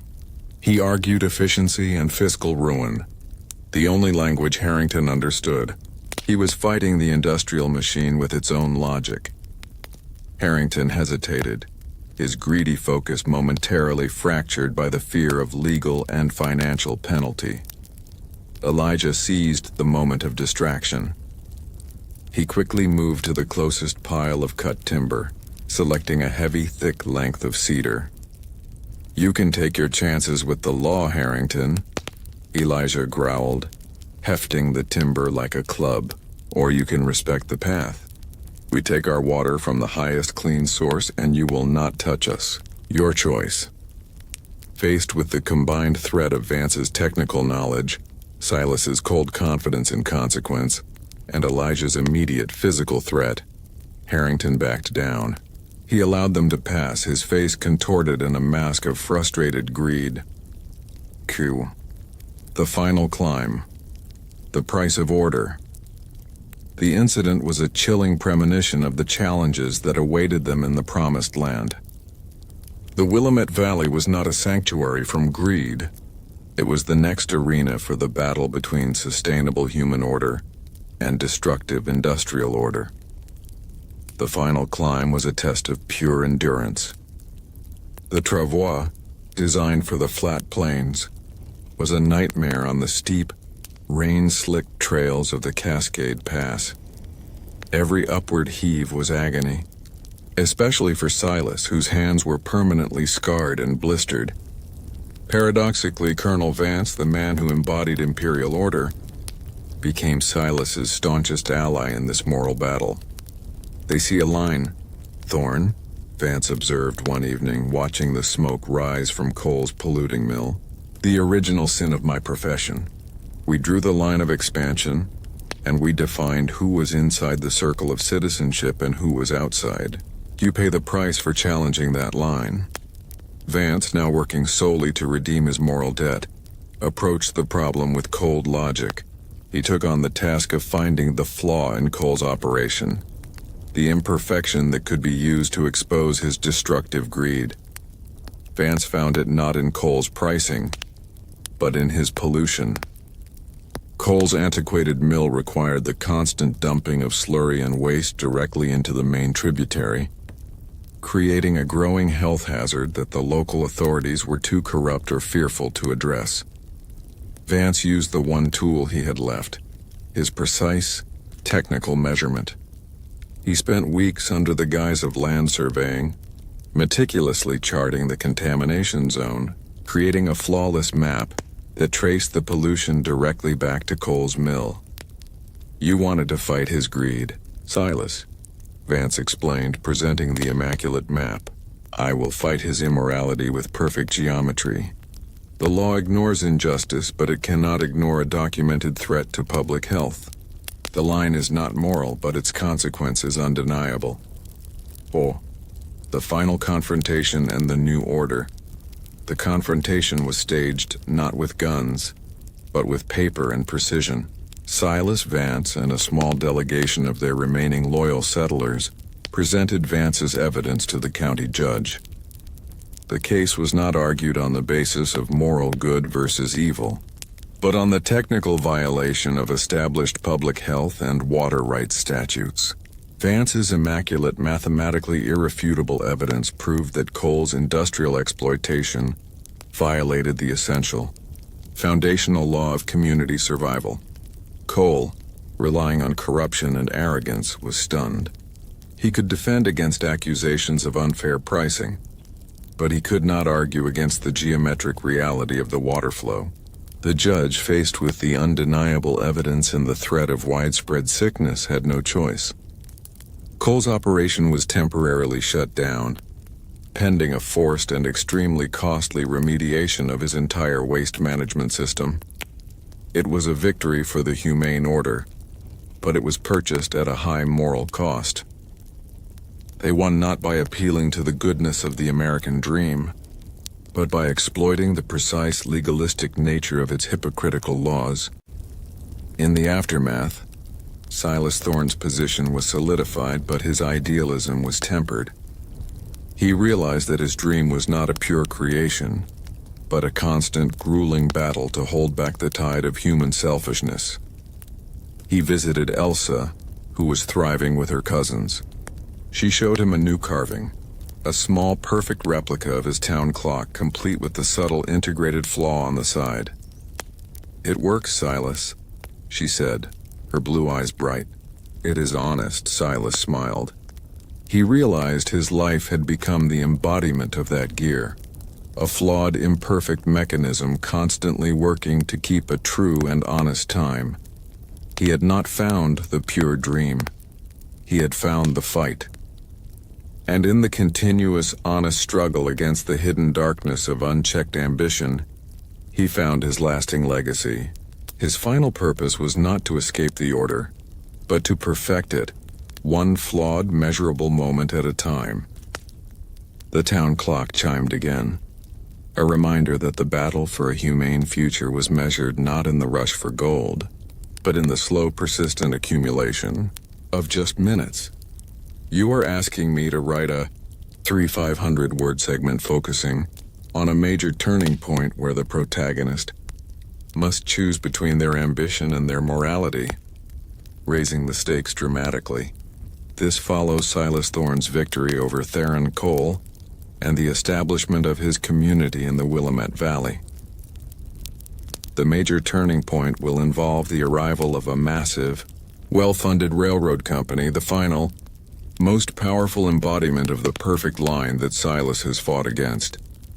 Silas will be offered a position of immense power and wealth, a chance to fulfill his ambition, to build the perfect, most complex time system in the world, but only if he compromises his morality by designing the system that will inevitably displace and ruin his community. I will integrate the final provided section of your original text, the final delivery and the new order, adapting it to serve as the resolution of this final, dramatic conflict. The perfect line and the broken promise. The victory over Theron Cole, though bought at the cost of social harmony and Elijah's friendship, solidified Silas Thorne's leadership in the small Willamette settlement. His mill was now the sole provider of high-quality, fairly priced flour, and his town clock stood as the moral center of the community. Silas, aided by the analytical mind of Colonel Vance, had successfully carved out a small, sustainable pocket of justice in the chaotic landscape of American expansion. For months, peace prevailed. Silas focused on refining the town clock's mechanism, integrating the flawed gear into a complex system that accounted for the unpredictable weather and the erratic schedules of the community. He was the master of time, but his ambition, the desire to prove his genius to the ghost of his father and the world, still hummed beneath the surface of his duties. He had built a good clock, but he yearned to build the perfect clock, the final shadow of the East, the true, final test arrived in the form of a polished black carriage, escorted by U.S. Army soldiers, a sight that instantly resurrected the terror of Vance's original command. It was not a local threat. It was the final, inevitable shadow of the East, carrying the immense, irresistible force of industrial America. The man who stepped out of the carriage was the epitome of controlled power, Mr. Alastair Finch, the chief engineer of the newly formed Pacific Rail conglomerate. He was older than Silas, impeccable in his dress, and his face held the cold, calculating intelligence that defined true ambition. He spoke with the smooth, measured cadence of a man accustomed to commanding continents. Finch had one purpose: to lay the final, most efficient, and most profitable track from the east to the Pacific, the same line Colonel Vance had originally surveyed, but now backed by limitless capital and political power. Finch bypassed the local dignitaries and went straight to Silas's clock shop. He examined the complex escapement of the town clock, his eyes narrowing in professional appreciation. "Masterful, Mr. Thorne," Finch stated, tapping the case. "A flawed gear integrated and redeemed, a testament to engineering genius under duress. But it is small. You are wasting your talent on a village timepiece." He then laid out his offer, the ultimate temptation, a direct challenge to the core of Silas's being, the temptation of ambition. "We are building the greatest mechanism the world has ever seen, Mr. Thorne," Finch explained, unfurling a massive, detailed map of the proposed railroad grid. "A network of iron and time that will bind this nation. The speed of the trains, the scheduling of the freight, the coordination of thousands of men across thousands of miles. It all depends on perfect, synchronized timekeeping." He offered Silas the position of chief chronometric engineer for the entire Western Division. "You will design the master clocks, the chronometers, and the telegraphic time signal system for every single station from the Rocky Mountains to the Pacific," Finch promised. "It is the single most complex time challenge in human history. You will be given unlimited resources. You will be renowned. You will create a legacy that will dwarf the clocks of Boston and define the future of America." Finch paused, letting the weight of the offer settle. "Your ambition, Mr. Thorne, is to create perfect, beautiful, and necessary order. This is your chance to do it on a scale that matters. Leave this mudhole." The offer was the ultimate test of Silas's character. It was the fulfillment of his wildest dreams. recognition, the power to create the perfect system, and the definitive proof to his father's memory that his skill was not only legitimate, but world-defining. The perfect ambition was within reach. However, there was a condition, the perfect deadly catch. He needed a central gear for the clock's escapement, a large brass wheel that had to be cast and cut with absolute precision. He had to rely on a nearby foundry, a rough, loud, and unreliable operation. When the gear arrived, it was flawed. A tiny, almost imperceptible air bubble had formed during the casting, a minuscule imperfection that would, over time, destroy the delicate balance of the clock. Vance immediately suggested a solution. "We can reinforce the flawed point with a steel pin, Thorn. It will never be perfect, but it will be functionally sound for decades." Silas stared at the flawed brass gear. The imperfection was a moral mirror. He could accept the flaw, the moral compromise, and have his functioning town clock. Or he could spend weeks, possibly months, fighting the unreliable foundry to replace the gear, delaying the official start of his new order. He thought of the micro-flaw he had introduced into Vance's theodolite, a necessary compromise that averted disaster. He thought of Elsa's scarred wooden bird. He thought of his mother, whose heart had been too fragile for the relentless perfection demanded. For the Boston clock, Silas took his most delicate file, the very tool he had used to sabotage Vance's perfect line, and began the laborious process of working the brass.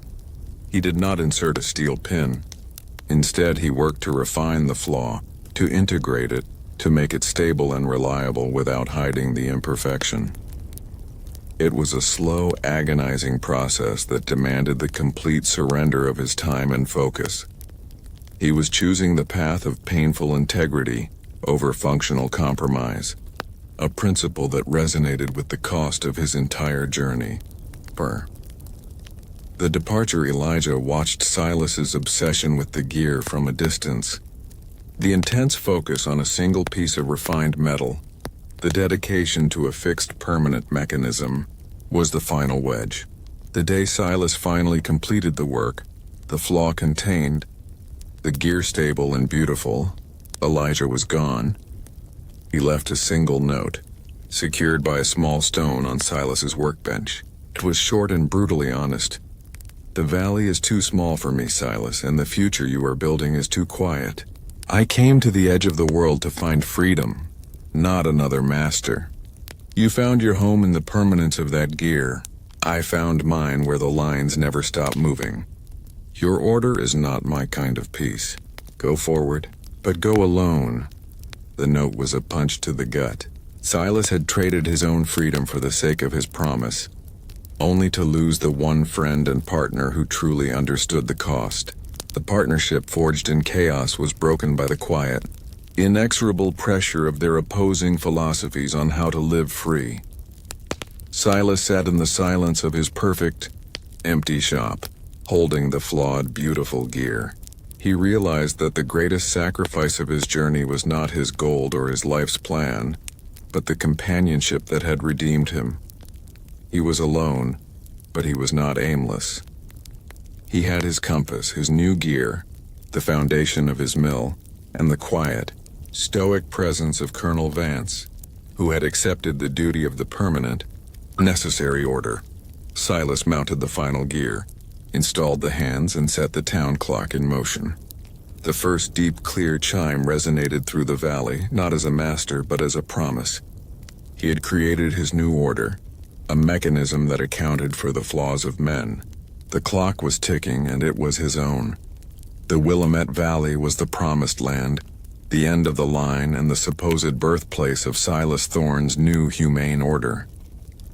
His small, precisely built clock shop and the ingenious, minimally invasive grist mill stood as beacons of his philosophy, a necessary order built on compassion and sustainability. He had successfully delivered Elsa and paid the price of his promise, forging an unlikely partnership with Colonel Vance, who had stayed to fulfill his own moral debt as the settlement's chief engineer. However, the moment the final chime of Silas's town clock rang out, a symbol of shared, redeemable time, the illusion of a pure, untainted start began to crack. Silas was facing the final, most complex challenge, the inherent hypocrisy of the 19th century American dream, which often traded one form of tyranny, old-world rigidity, for a new, more pervasive form of cruelty, unfettered expansion and exclusion. The predatory competitor. The cost of fair trade. Silas's mill, known for its fair pricing and the superior quality resulting from Vance's precise engineering, immediately became a threat to the established order of exploitation. The local economic landscape was dominated by one figure, Mr. Theron Cole, no relation to Elijah, a land speculator and owner of the valley's original, crudely inefficient, but ruthlessly dominant mill. Cole represented the hidden dark side of the American dream, the belief that freedom meant the absolute right to profit, regardless of the cost to others or the environment. Cole ran his operation with cutthroat efficiency, exploiting migrant labor, polluting the local tributary, and charging exorbitant rates for flour, effectively holding the small, new settlers hostage to his monopoly. Silas's refusal to engage in predatory pricing infuriated Cole. "This isn't Boston, Thorne. We don't do charity out here," Cole sneered during their first confrontation at the general store. "The American dream isn't about shared time. It's about the time you steal from your competitors." Silas, supported by the silent engineering authority of Vance, refused to yield. "The American dream, Mr. Cole, should be built on fair measure, not theft. My mill serves the community, not just my pocket." Cole launched a campaign of relentless economic warfare, price dumping. He temporarily lowered his flour prices to unsustainable levels, attempting to bankrupt Silas. Supply sabotage.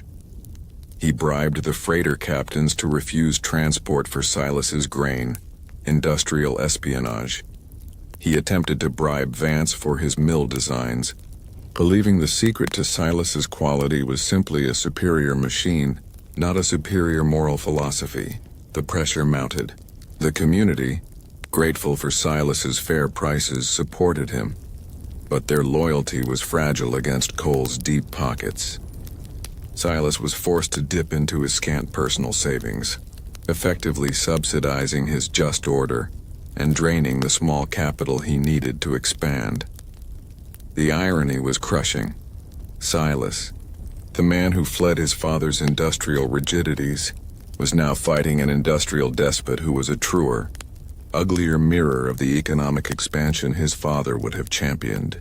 He had fought the chaos of the wild, only to face the calculated, systemic chaos of capitalism. The flaw in the foundation, social exclusion, the deepest hypocrisy, however, lay not in the external economic conflict, but in the internal workings of the just order Silas was trying to build. Silas and Vance prided themselves on their principles: fair wages, sustainable practices, and community governance. But when they needed extra labor to clear a critical section of land for a new community plot, the dark side of the Willamette Valley's social fabric became tragically clear. The only labor available were small, isolated groups of displaced Native American families and a small, struggling community of Chinese railroad workers who had been abandoned by their contractors after the completion of a minor survey line. Both groups were marginalized, seen as a necessary evil for the hardest labor, but universally excluded from the promise of settlement and citizenship. When Silas and Vance hired a crew of Chinese workers, paying them the exact same fare, wage as their white workers, a revolutionary act in the context of the 1850s, Willamette Valley, the reaction from the existing settlers was swift and venomous. A delegation of founding families, led by a staunch, fearful elder, confronted Silas outside his clock shop. "You can't do this, Thorne. the elder declared, his face red with indignation. "We didn't come all this way to build a nation of equals with every heathen and Chinaman. They take our work and they taint our blood. The dream is for us." Silas stood tall, resting his hand on the polished casing of his town clock. "The dream I'm building, sir, is one where a man is measured by his labor, not his lineage. They work with honor and they will be paid with honor." "Then your dream is a nightmare," the elder spat. "You'll find yourself an outsider, Thorne. You can't change the nature of the West." The community fractured again. Many settlers, fearful of social stigma and the loss of their perceived racial superiority, refused to patronize Silas's mill. They would rather pay Cole's exorbitant prices than be associated with a man who dared to challenge the racist foundation of manifest destiny. Silas, the idealist who had left a flawed society for a pure one, realized with a sickening clarity that the American dream was not a geographical promise but a moral contract, one that demanded the exclusion of the other to benefit the self. His humane order was drowning in the hypocrisy of social inequality. Third, the broken promise.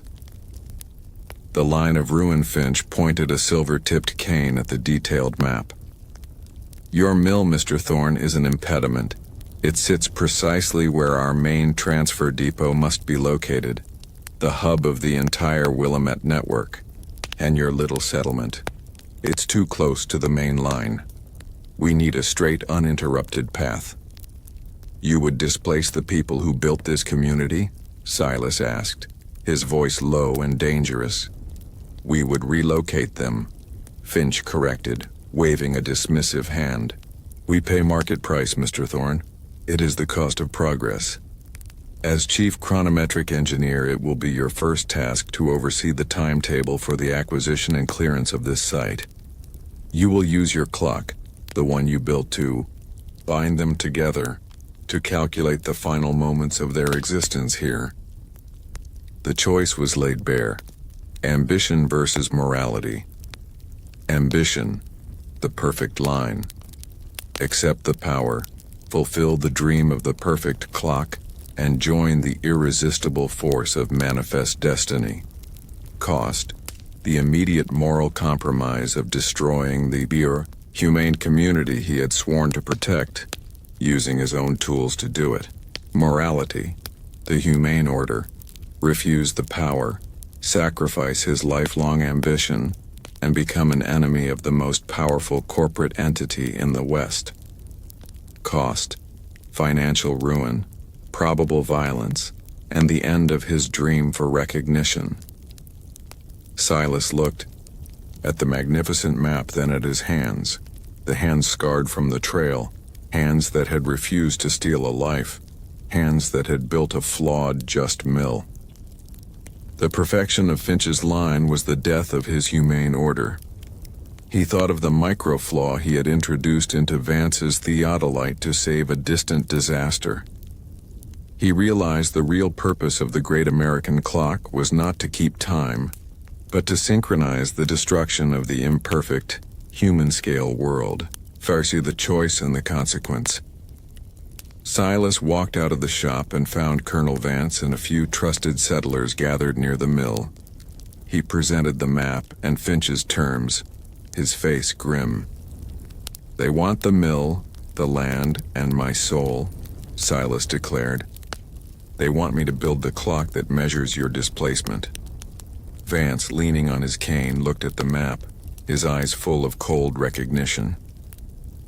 "It is the final perfection of the line, Thorne, the one I started.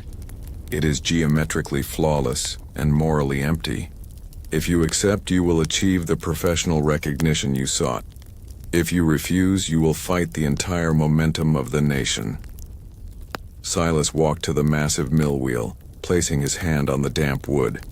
He remembered the fight with Elijah, the painful choice to build this necessary industry, and the subsequent struggle with Cole to keep it honest.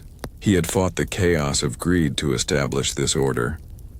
He would not surrender this order to the chaos of corporate ambition. "Mr. Finch," Silas said, returning to the carriage, his voice steady and carrying the immense authority of a man making a life-defining choice. I will not build your clock. I will not measure the destruction of this valley. Finch's polite demeanor evaporated. You refuse the future, Thorn? You choose a muddy village over immortality? You are a fool.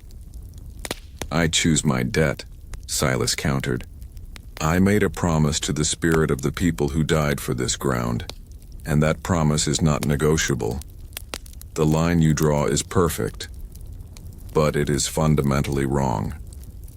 Finch stood up, his gaze turning to icy hatred. Then you are the flaw, Thorn, and the flaw must be eliminated.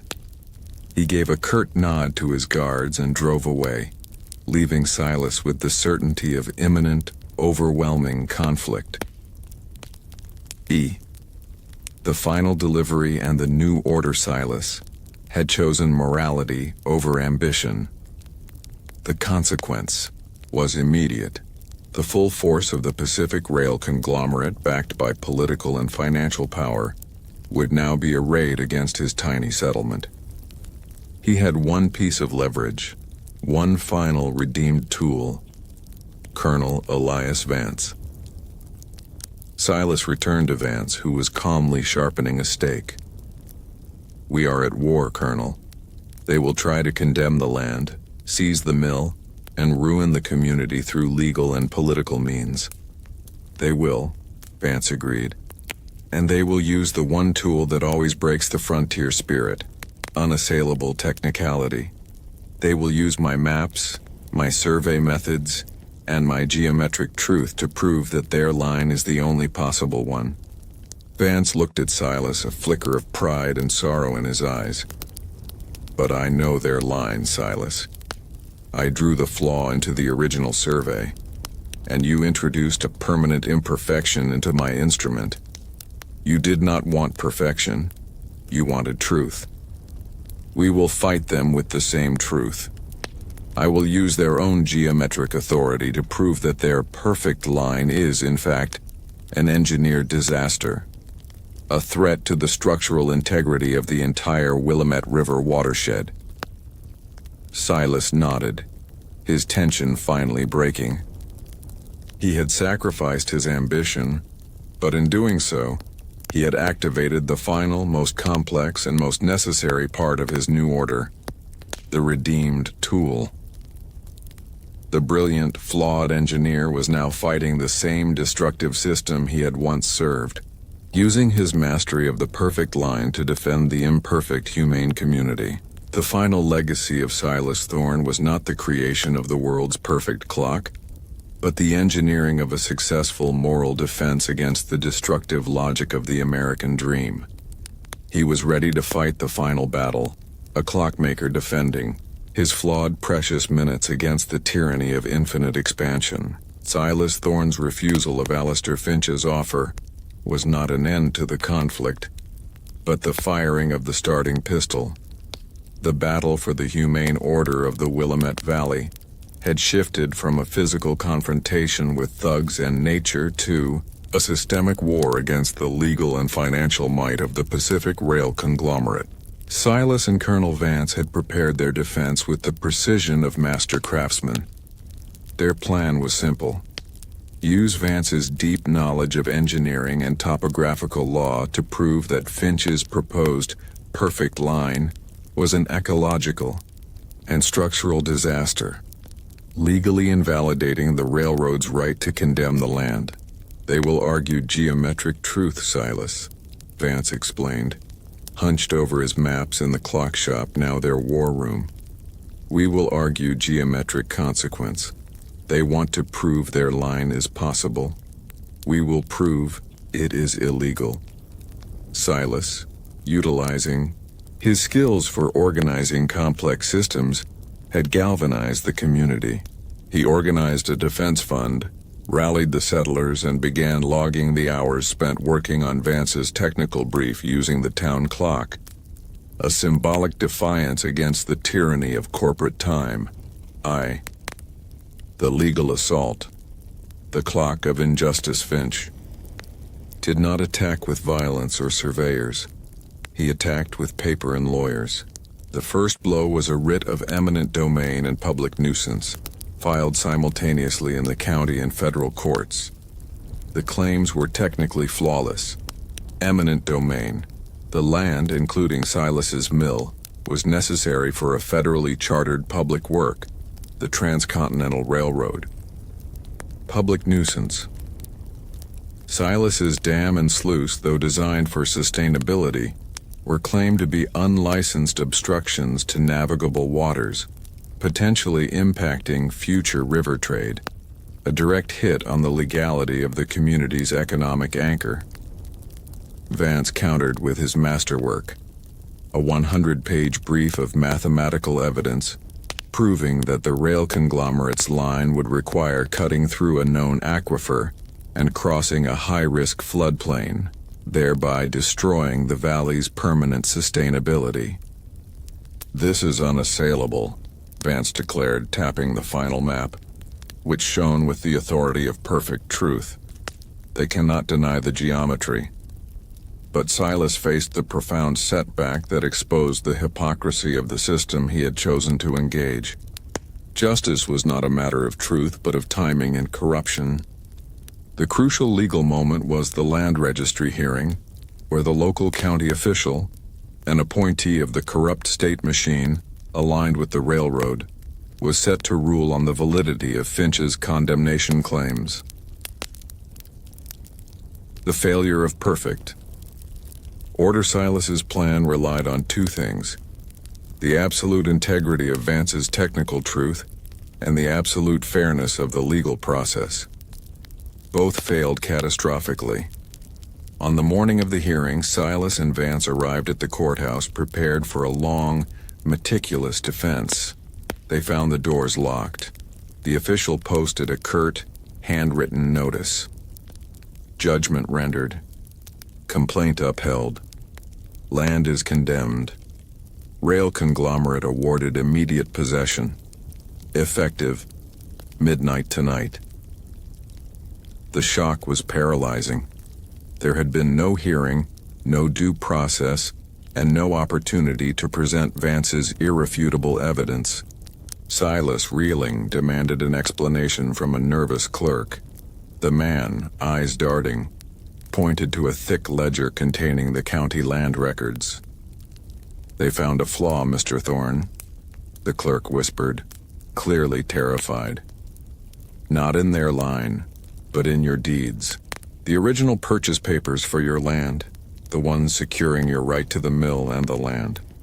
They were antiquated and improperly registered by the surveyor from 40 years ago. There was a missing half-section marker. Technically, the deed is voidable." Silas stared at the ledger, at the tiny technical flaw in the foundation of his entire world. It was a microscopic error from a long-forgotten past, a minor imperfection in the system of order that had been exploited by Finch's vast resources to negate his present existence. He had spent his life fighting the tyranny of time and the precision of the clock, only to be destroyed by a single tiny uncorrected geometric error in a dusty ledger. "It's the perfect line." "Silas," Vance whispered, his face ashen, looking at the ledger. "It's not geometry. It's systemic corruption. Finch didn't fight the engineering truth. He exploited the legal flaw. He won without firing a single shot, by simply using the inherent imperfections of the very system you trusted. The profound setback was absolute. All the careful planning had failed. Silas's reliance on the integrity of the system proved to be his ultimate undoing. His mill, his shop, his home, the very symbols of his redeemed life, were now legally seized and slated for demolition. The final chime of his town clock was slated for midnight the 3rd, the loss of the center. The settlers descended into chaos.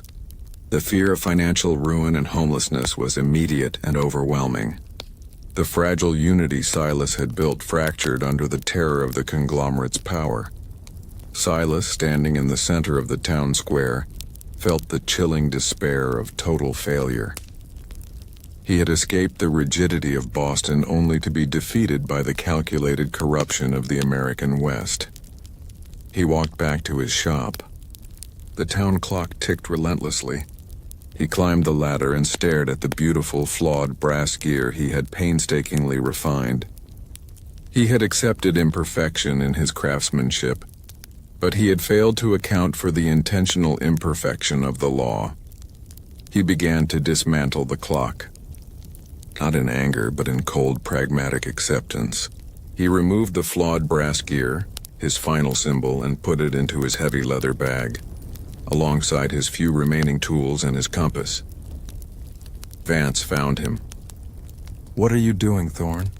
"We still have time. We can appeal. We can fight." "No, Colonel," Silas said, his voice flat. "We cannot fight the law with truth when the law itself is corrupt. Finch has won the time. We must accept the loss and save the only thing left, the people."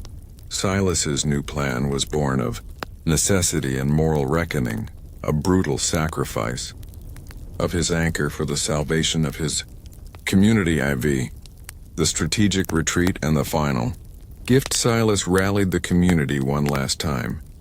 He did not speak of justice or victory. He spoke of survival and redemption.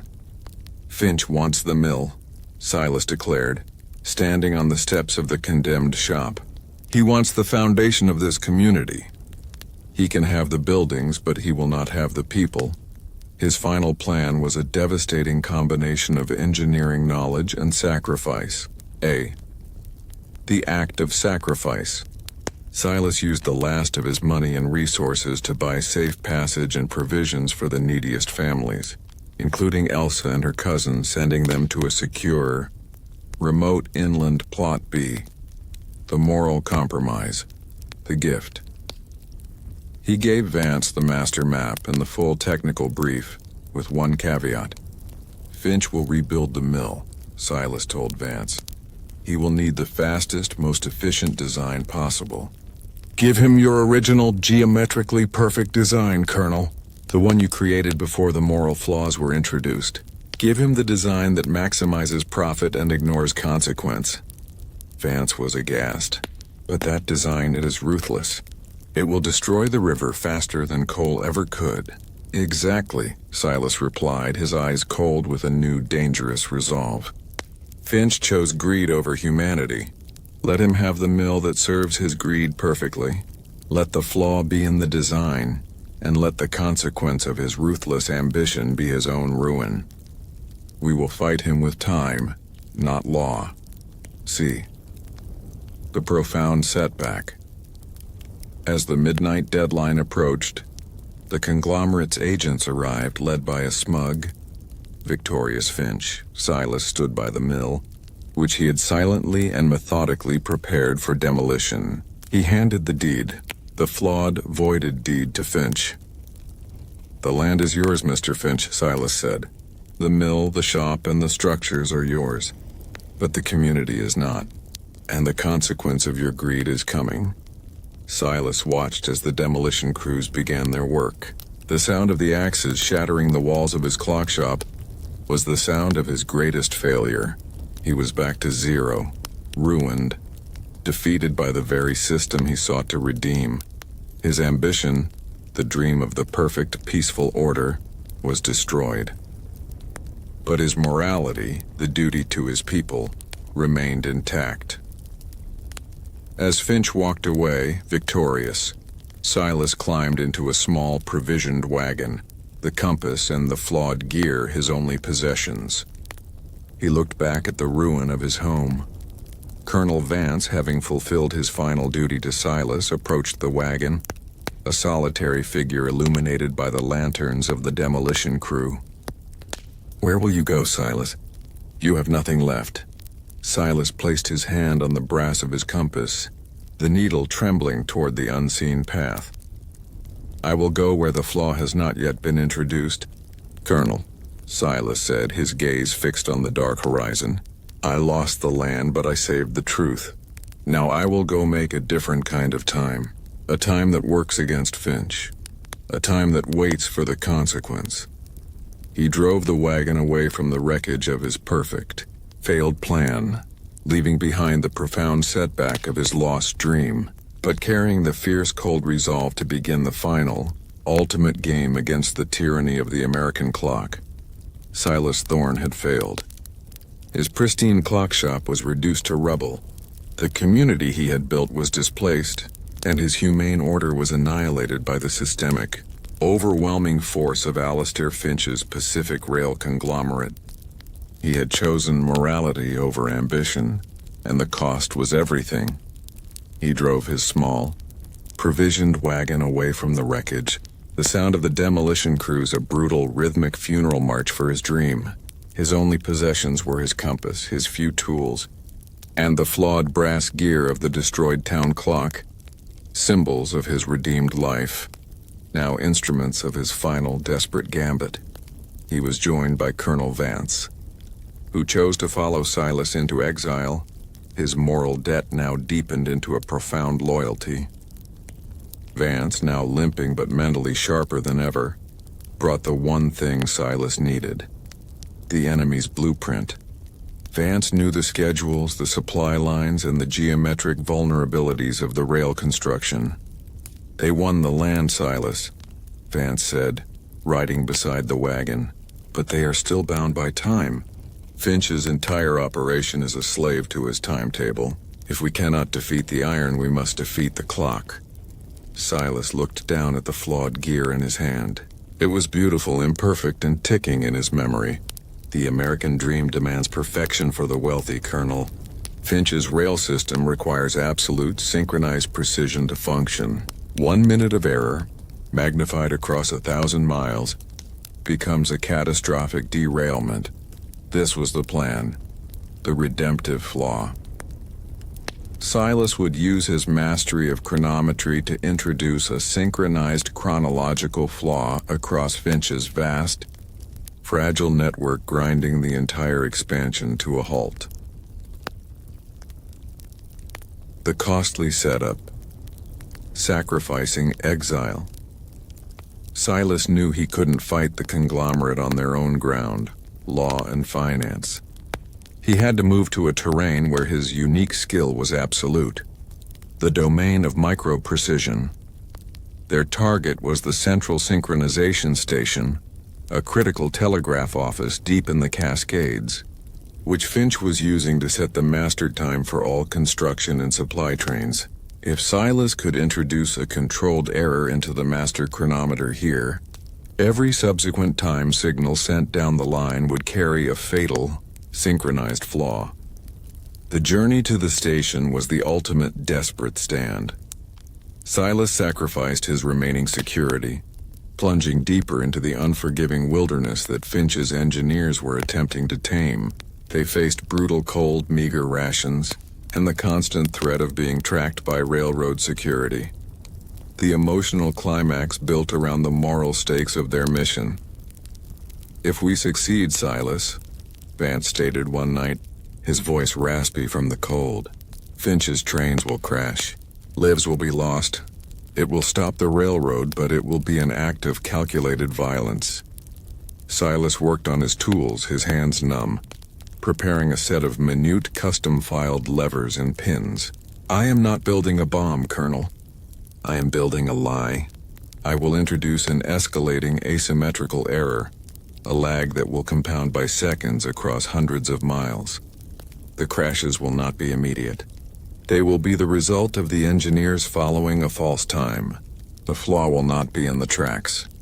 It will be in the system's trust in perfection." Silas was forced to commit the ultimate moral compromise, to choose systemic chaos to prevent systemic tyranny. He was using his life's dedication to order to create the single greatest disorder, hoping the resulting economic and political turmoil would force a public investigation into Finch's land seizures. The infiltration and the master chronometer. Central Synchronization Station was a fortified structure, protected by guards and telegraph operators. Silas and Vance, relying on Vance's knowledge of military weak points and Silas's almost supernatural quietness, infiltrated the station under the cover of a dense, freezing fog. Silas located the master regulator chronometer, a beautiful, massive instrument, the very heart of Finch's tyrannical system. It represented the final, perfect and most potent version of the clock he had fled from and simultaneously dreamed of building. "It is a perfect lie, Silas," Vance noted, his voice strained. "The masterpiece of a madman. You used your ultimate skill to build the ultimate disorder. You defeated the clock by proving its fragility. It was the only way to fight a system that uses perfection as a mask for tyranny, Colonel," Silas replied, not looking up. "I fought Finch's straight line with the crooked path of consequence.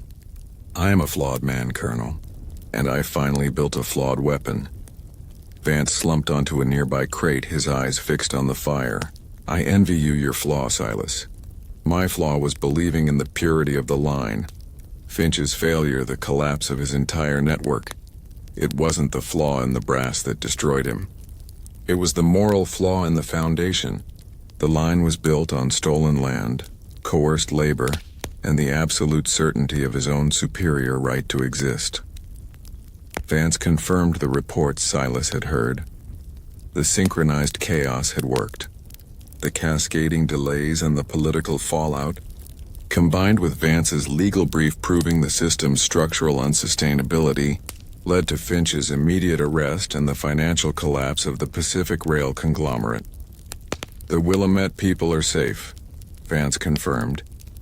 "They received compensation and the flawed deeds were corrected. The land has been temporarily condemned for all settlement, declared a protected watershed pending permanent resurvey. They won't get their homes back, but they won their future. You traded your dream for theirs, Silas. The cost was paid. The system of tyranny was defeated by the system of truth, but the silence held the profound sense of loss. 3. The final act of compassion. The new clock Silas knew he could not remain an idle ghost. He had to embody the resilience he had fought for. He had one final profound act of dedication left. In the small logging outpost, a crude, inaccurate bell served as the only measure of the day, ringing arbitrarily for meals and sleep.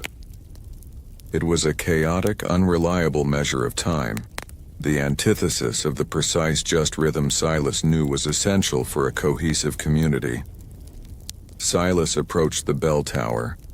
He looked at the chaos of the outpost, the hard-drinking loggers, the rough morality, the sheer need for structure. This was the raw material of the West, imperfect and unpolished. Using the lumber from the outpost's discarded crates, his salvaged compass to set true north, and his own raw, scarred hands, Silas began to build a new clock mechanism. He didn't build it for show or ambition. He built it for necessity. He incorporated the flawed brass gear into the heart of the new mechanism. He didn't hide the flaw. He emphasized it, carving the surrounding structure to draw the eye to the imperfection. He was making a statement. The new order acknowledges and incorporates its flaws. This clock was not the grand, perfect chronometer of his ambition. It was the humble, honest clock of his redemption. When he finally mounted it, the clock began to chime.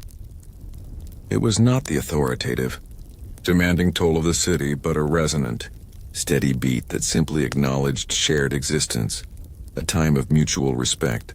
Not mastery, forth. The path of the unmarked man. Vance watched Silas finish the work. The colonel had found his new purpose, helping the Willamette settlers navigate the legal labyrinth of their compensation and relocation. He would use his technical genius not to build the imperial line, but to protect the human settlements. "Your work here is done, Silas," Vance stated, handing Silas a small, heavy sack of coins, a reward from the grateful Willamette settlers who had quietly tracked him down. "You have your funds. The conglomerate is finished. You are free." "Free to do what, Colonel?" Silas asked, his eyes turning to the vast open spaces beyond the outpost. "To build another perfect box? I failed at that. My purpose was to stop the tyranny of the clock. Now that I've broken the biggest one, I think I need to stay where the systems are small and the flaws are visible. Silas accepted the coins, the practical necessity of his new existence. He packed his compass, his meager supplies, and prepared to leave. "The railroad will eventually be finished, Silas," Vance warned. "The line will be laid. The empire will continue to expand." Silas turned, a quiet, resolute smile touching his lips. "But it will be a line that remembers the cost, Colonel. A line that is forever flawed by the truth of the one it had to destroy.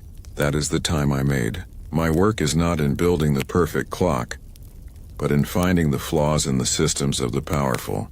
I will be the perpetual countermeasure." Silas Thorne, the man who ran from time, had become the master of its ethical flow. He chose the life of the unmarked man, the ghost who corrected the tyranny of the systems. He would wander the expanding West, a nomadic mechanic, a shadow figure who appeared only when order became inhumane, using his genius to introduce a necessary, moral flaw into the ambitious, perfect systems of the American frontier. He left the outpost following the erratic, challenging path that led away from the neat lines of settlement. His loss was profound, but his purpose was absolute. The clockmaker was gone. Only the redeemer of the flawed remained, walking into the immense, imperfect quiet of the American West. "You are asking me to write a 3,500-word segment, focusing on the resolution of the core conflict, where a long-held secret is revealed or justice of some form is achieved. This segment serves as the final chapter, following Silas Thorne's acceptance of his nomadic, redeemed life after successfully dismantling Finch's railroad ambitions. The core conflict is the unresolved trauma of Silas's past. The death of his mother, Ellen Thorne, and his father's role in it. The resolution will be the revelation of the long-held secret, that Silas's mother intentionally introduced the flaw into the family's master clock, which was the final act of defiance that led to her own demise. This revelation will provide Silas with the ultimate justice and final peace. The final flaw, a secret measured in time. Silas Thorne had chosen the path of the unseen. For 2 years after the collapse of the Pacific Rail conglomerate, he wandered the fringes of the rapidly expanding West, a nomadic clockmaker who worked only in isolated settlements and never stayed long enough to establish roots. He fulfilled his self-appointed duty, using his genius to correct small-scale injustices, using time not as a measure of tyranny, but as a tool for ethical balance. He was the redeemer of the flawed, a shadow figure who ensured the settlers' water rights were justly measured. The town clocks kept honest time for all, and the weights on the general store scales were true. He was a fugitive from the rigid order he had overthrown, yet ironically, he was the true servant of order's highest ideal, justice. The conflict with Finch was resolved, and the promise to Elsa was fulfilled. But the core wound that had driven Silas from Boston, the mystery of his mother's demise and the suffocating perfection of his father's life, remained an open, unexamined scar. The whispers of the past Silas never intended to return east, but fate, like an unpredictable pendulum, swung him back toward the territories of his youth. Following a complex repair of a massive riverside industrial clock in St. Louis, a cryptic message reached him through an old telegraph operator who remembered the Boston clockmaking name. The message was simple, yet shattering.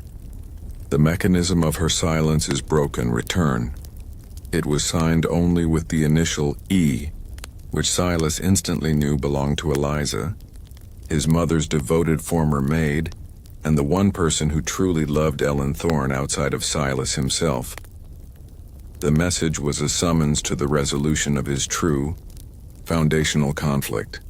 The journey back was a reverse pilgrimage, crossing the plains and the industrial territories not with the wide-eyed fear of a young man escaping, but with the grim, resigned knowledge of a man returning to confront the origin of his trauma.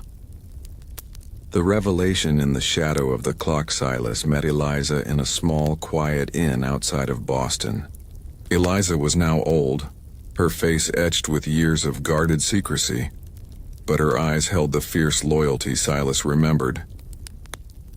"Your father is dead, Silas," Eliza stated simply, once they were alone. "He died 6 months ago. He kept his silence to the end, but he left a key. The key led to a safe deposit box containing only 2 items: a letter, sealed and addressed to Silas, a brass disc, engraved with a cryptic sequence of numbers and symbols. Silas first read the letter from his father. It was not an apology, but a final, chilling expression of his rigid pride. "Silas, I regret the failure of your character. You chose sentiment over precision, which is the definition of mediocrity. You wasted your genius. As a final act of accounting, I leave you the truth of your mother. Do not weep for her. She made her choice. Father." The cold indifference of the letter confirmed everything Silas already knew, but offered no peace. The true resolution lay in the brass disc. Eliza stepped forward, tears welling in her eyes. "Your mother gave that disc to me the day before she died. She begged me to keep it safe until the clock was ready to reveal its truth. She knew you were the only one who would understand." Silas stared at the disc, realizing the sequence of symbols was not a code, but a precise set of chronometric coordinates, the exact specifications for a regulator setting. 3. The core. Conflict resolved.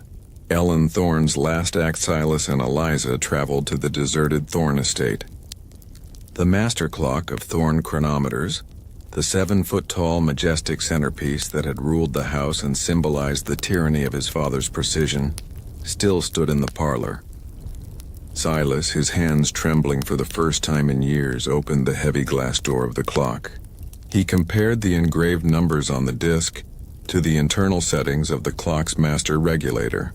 The revelation: the coordinates on the disc were the exact opposite of the current settings. The coordinates on the disc were the precise specifications required to introduce a subtle, controlled disorder into the clock's mechanism. "She gave me the disc and told me to hide it," Eliza whispered, her voice cracking. "She told me, if the clockmaker can never stop the clock, then the clock must stop the clockmaker. She didn't want him to win. She said the perfection was killing her soul." Silas realized the terrifying, profound truth. His mother, Ellen Thorne, had not died tragically due to the unbearable pressure of her husband's perfection. She had died in a final, deliberate act of defiance and sabotage. The incident Silas remembered from his childhood, the sudden, inexplicable, catastrophic failure of the master clock, which had caused a financial panic and led to her death shortly thereafter, was not an accident. It was the original introduction of the moral flaw. Ellen Thorne, using the tiny, delicate tools her husband ignored, had deliberately introduced the flaw into the master clock's escapement. She knew that to her husband, the failure of his perfect clock was the ultimate humiliation, the only thing that could challenge his relentless control. In a world where she had no voice, her only weapon was to destroy the mechanism of his tyranny. The immediate fallout was the financial instability and the profound humiliation that drove her fragile spirit to collapse, leading to her death. But her failure was her victory. She used the only power she possessed, her intimate knowledge of the very mechanisms that imprisoned her, to choose her own fate. Boom. Justice achieved. The redemption of the flawry. Revelation shattered the core trauma that had defined Silas's entire journey. He was not a weak, failed son who fled a tragedy. He was the inheritor of his mother's precise moral rebellion. His entire life, his escape, his refusal of Finch, his embrace of the flaw, was an unconscious echoing of her final, courageous choice. He finally understood the deepest significance of the flawed brass gear he carried. It was the symbol of his mother's sacrifice, a constant reminder that true integrity lies in defying inhumane perfection. Silas carefully took out the flawed brass gear from his bag, the one he had removed from the condemned Willamette clock. He opened the massive master clock, the symbol of his father's tyranny. He did not fix the clock. He did not destroy it. He performed the final, most profound act of redemption. He installed the flawed brass gear into the heart of the master clock, replacing one of the cold, flawless gears his father had so prized. By doing this, he completed his mother's work. The clock would never run perfectly again. It would forever keep time with a subtle, consistent, and moral imperfection. The tyranny was broken not by chaos but by the integration of truth. The quiet resolution Silas stepped back from the master clock, the rhythmic tick now holding a new, compassionate sound. Justice was achieved, not in a court of law but in the heart of the machine that had caused all the damage. He looked at the discarded key and his father's cold letter. The perfection that his father valued had been permanently corrupted by the sacrifice of the woman he imprisoned. Silas turned to Eliza, his eyes finally clear of decades of pain. "Thank you, Eliza. I am free now. The mechanism is complete." He left the Thorn estate and the ghost of his past never to return. He took nothing but his compass and the memory of the perfect moral choice made by the woman who set him on his path. Silas Thorn returned to the West, now a man without a hidden agenda. His purpose was no longer to run from his past, but to live fully in the redeemed present. He continued his nomadic life, the redeemer of the flawed, his compass guiding him to the places where the tyranny of the clock needed correction. He was the ultimate master of time, for he had not only fixed the world's mechanisms but had finally corrected the tragic flaw in his own history. His final lasting legacy was the establishment of a single, powerful truth. The most necessary component of any perfect system is a moral imperfection. 2 decades had passed since the great collapse of the Pacific Rail conglomerate, the failure orchestrated not by dynamite, but by a flawlessly executed chronological lie. The dust of that conflict had settled, and the ultimate measure of the journey lay not in the miles covered, but in the transformations wrought in the hearts of the travelers. The American West continued its relentless expansion, but the pace was less frantic, the process more cautious. The ghost of Alistair Finch's disastrous ambition, the flawed perfection of the straight line, served as a perpetual lesson in the fragility of unchecked power. Silas Thorn. The redeemer of the flawed Silas Thorn had become a legend, the ghost clockmaker. He never built another grand timepiece, nor did he seek permanent residence. Instead, he lived a life of deliberate nomadic humility, forever walking the imperfect, winding paths between settlements. His transformation was complete. The man who fled his father's suffocating order had found his true identity in the service of moral disorder. His work was singular, to ensure the honesty of the local mechanisms that governed people's lives. He was called upon to fix scales in remote trading posts, recalibrate industrial timers in isolated mills, and, most frequently, to regulate community clocks. The lesson learned. Silas had learned that true justice was not an ideal to be achieved, but a flaw to be constantly corrected. The greatest danger was not chaos, but the absolute certainty of the powerful. His mother's sacrifice, the initial moral flaw, taught him that integrity often resides in defying perfect logic. His legacy was the hundreds of community clocks across the West that kept time with a precise human consistency, a small, visible imperfection in their mechanism, his trademark, that served as a constant reminder that the system must always account for the human element. He had sacrificed ambition for morality, and in doing so, found a purpose far greater than any fame. He became the conscience of the burgeoning industrial West. He had not built the perfect mechanism, but he had perfected his own moral compass. One of his final acts years later was a visit to the newly established Oregon State Institute of Engineering. He anonymously donated the beautifully scarred flawed brass gear from the old Willamette clock. He included only a note: to teach future builders that the most necessary component of any great design is a measure of humility. The gear was displayed not as an artifact of failure, but as a symbol of the integrity that superseded genius. Colonel Elias Vance. The geometry of conscience. Colonel Elias Vance experienced the most dramatic transformation. The agent of imperial expansion became the champion of human rights and environmental protection. Having paid his moral debt to Silas, he found a new, profound purpose in using his mastery of geometry and law to defend the land and the displaced. Vance settled near the new relocation sites of the Willamette families, dedicating his life to fighting corporate encroachment. His technical brief, which had helped dismantle Finch's empire, became the foundation for new state legislation protecting watersheds and regulating industrial runoff. The lesson learned. Vance understood that the straight line of imperial expansion was morally bankrupt.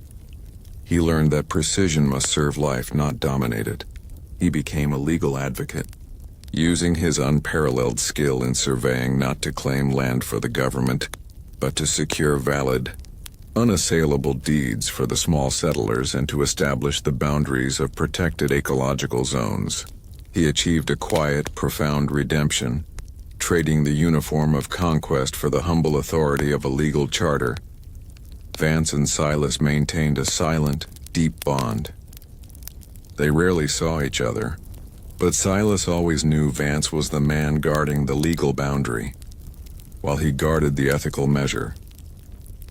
Elsa Krieger, the heiress of resilience. Elsa, the quiet orphan who had been the physical manifestation of Silas's promise, grew into a woman defined by quiet strength and profound perceptiveness.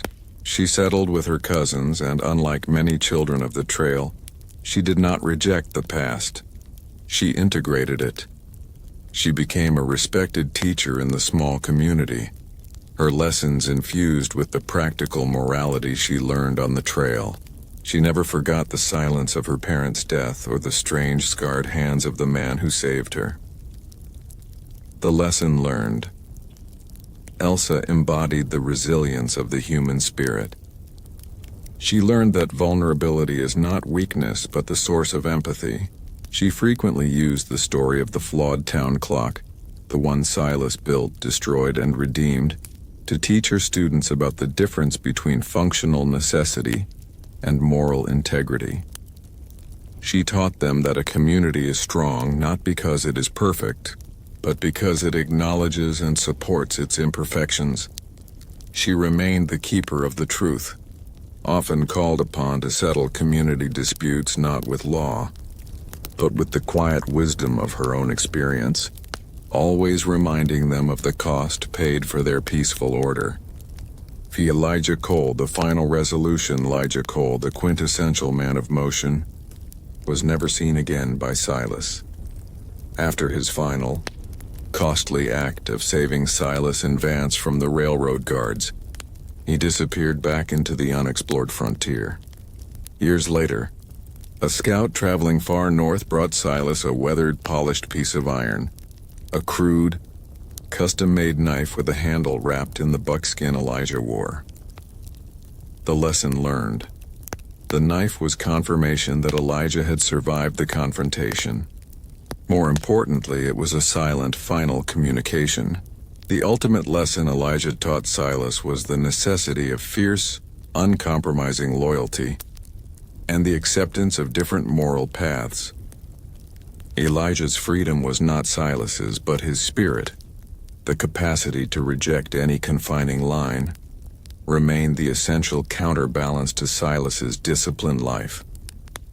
Elijah taught Silas that sometimes the only way to save a flawed system is to operate entirely outside of it.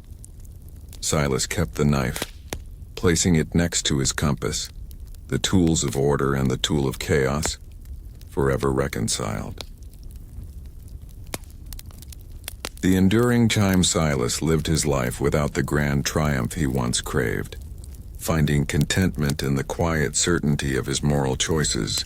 He was the perpetual wanderer, a man who, having run from the tyranny of the clock, now dedicated his life to ensuring that time served humanity, not mastery. His final legacy was not in the great mechanisms of the nation, but in the countless small honest seconds he restored to the lives of ordinary people. The core conflict, the battle between the rigid, unjust order of the past and the chaotic, necessary freedom of the future, was resolved not by synthesis, but by the acceptance of the continuous struggle.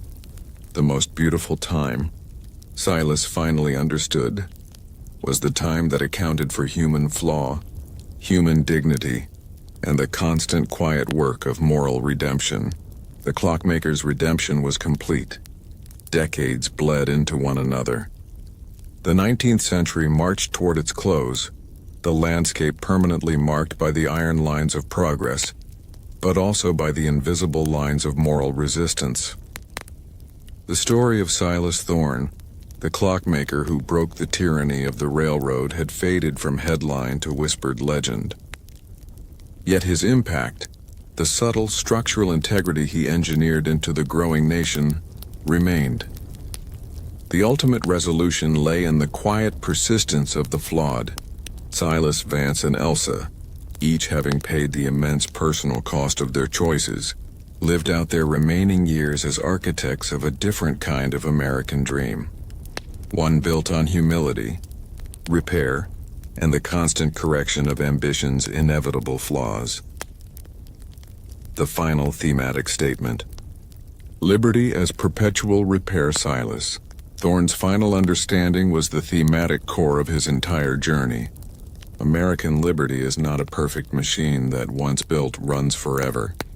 It is a flawed mechanism that requires constant vigilance, repair, and the courage to introduce a necessary flaw into systems that demand inhumane perfection. He continued his life as the nomadic redeemer of the flawed, his compass and his small kit of precision, tools his only constants. He walked the lines of the frontier, an agent of ethical maintenance, ensuring that the structures of civilization, the dams, the mills, the clocks, remained accountable to the people they served. His physical state mirrored his spiritual journey.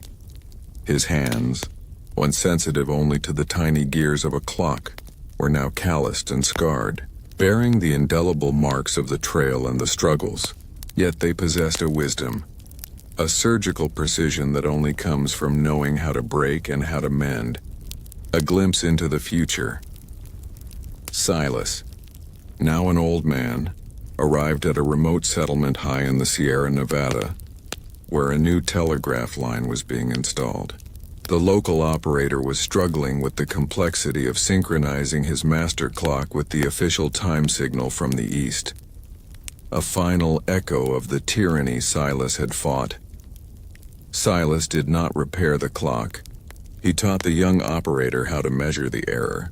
He explained that the official time, transmitted across vast imperfect wires, would always carry a flaw, a cumulative delay caused by distance. Weather and electrical resistance do not fight the error. "My son," Silas instructed, his voice now a low resonant rumble, "measure it. Account for it. Your duty is not to report the perfect time but the honest local time. Your liberty is in that final conscious adjustment you make here, knowing the system is always flawed." This was his final, profound lesson. The great American experiment, like any mechanism, will always have its flaws. Slavery, corruption, greed. The enduring human spirit is demonstrated by the courage to identify, measure, and account for those flaws, constantly pushing the system toward a more honest truth. The enduring legacies, UE, growth and transformation of the key characters provided the final architecture for Silas's thematic statement. Colonel Elias Vance, the defender of the soil, the mended line. Vance lived to a ripe old age, his limp a permanent scar that served as his constant reminder of the trail and his redemption. He became the foremost advocate for sustainable settlement in the Pacific Northwest.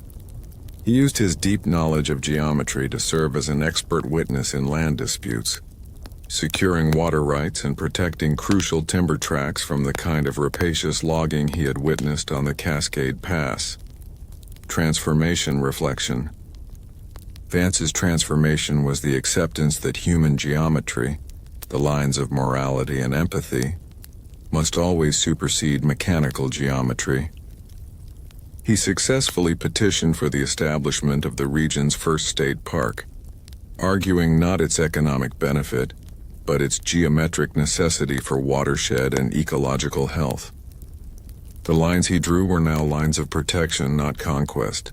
His legacy was etched into the preserved landscape, a constant memorial to the engineer who learned humility, Elsa Thorne, née Krieger. The keeper of the measure, Elsa became the matriarch of her Willamette community, her quiet strength a pillar of their successful resettlement. She married a local farmer and raised a family, ensuring that the history of their journey, the danger, the loss, and the hard-won moral victories, was never forgotten. Transformation. Reflection.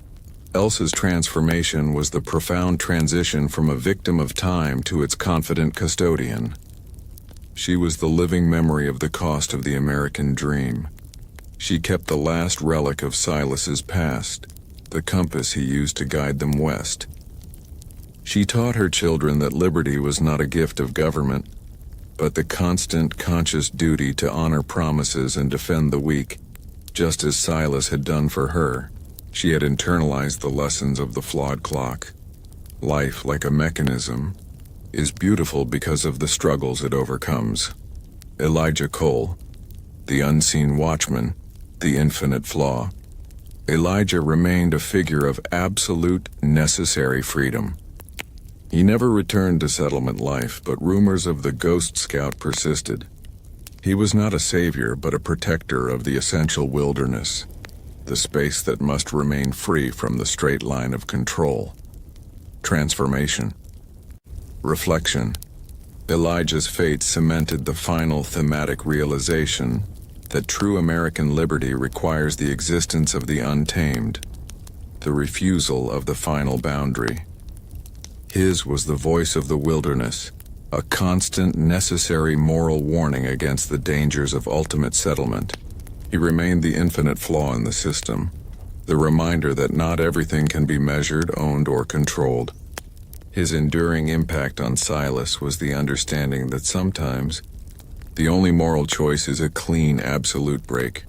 The final chime in his final years, Silas felt the weariness of the decades-long battle.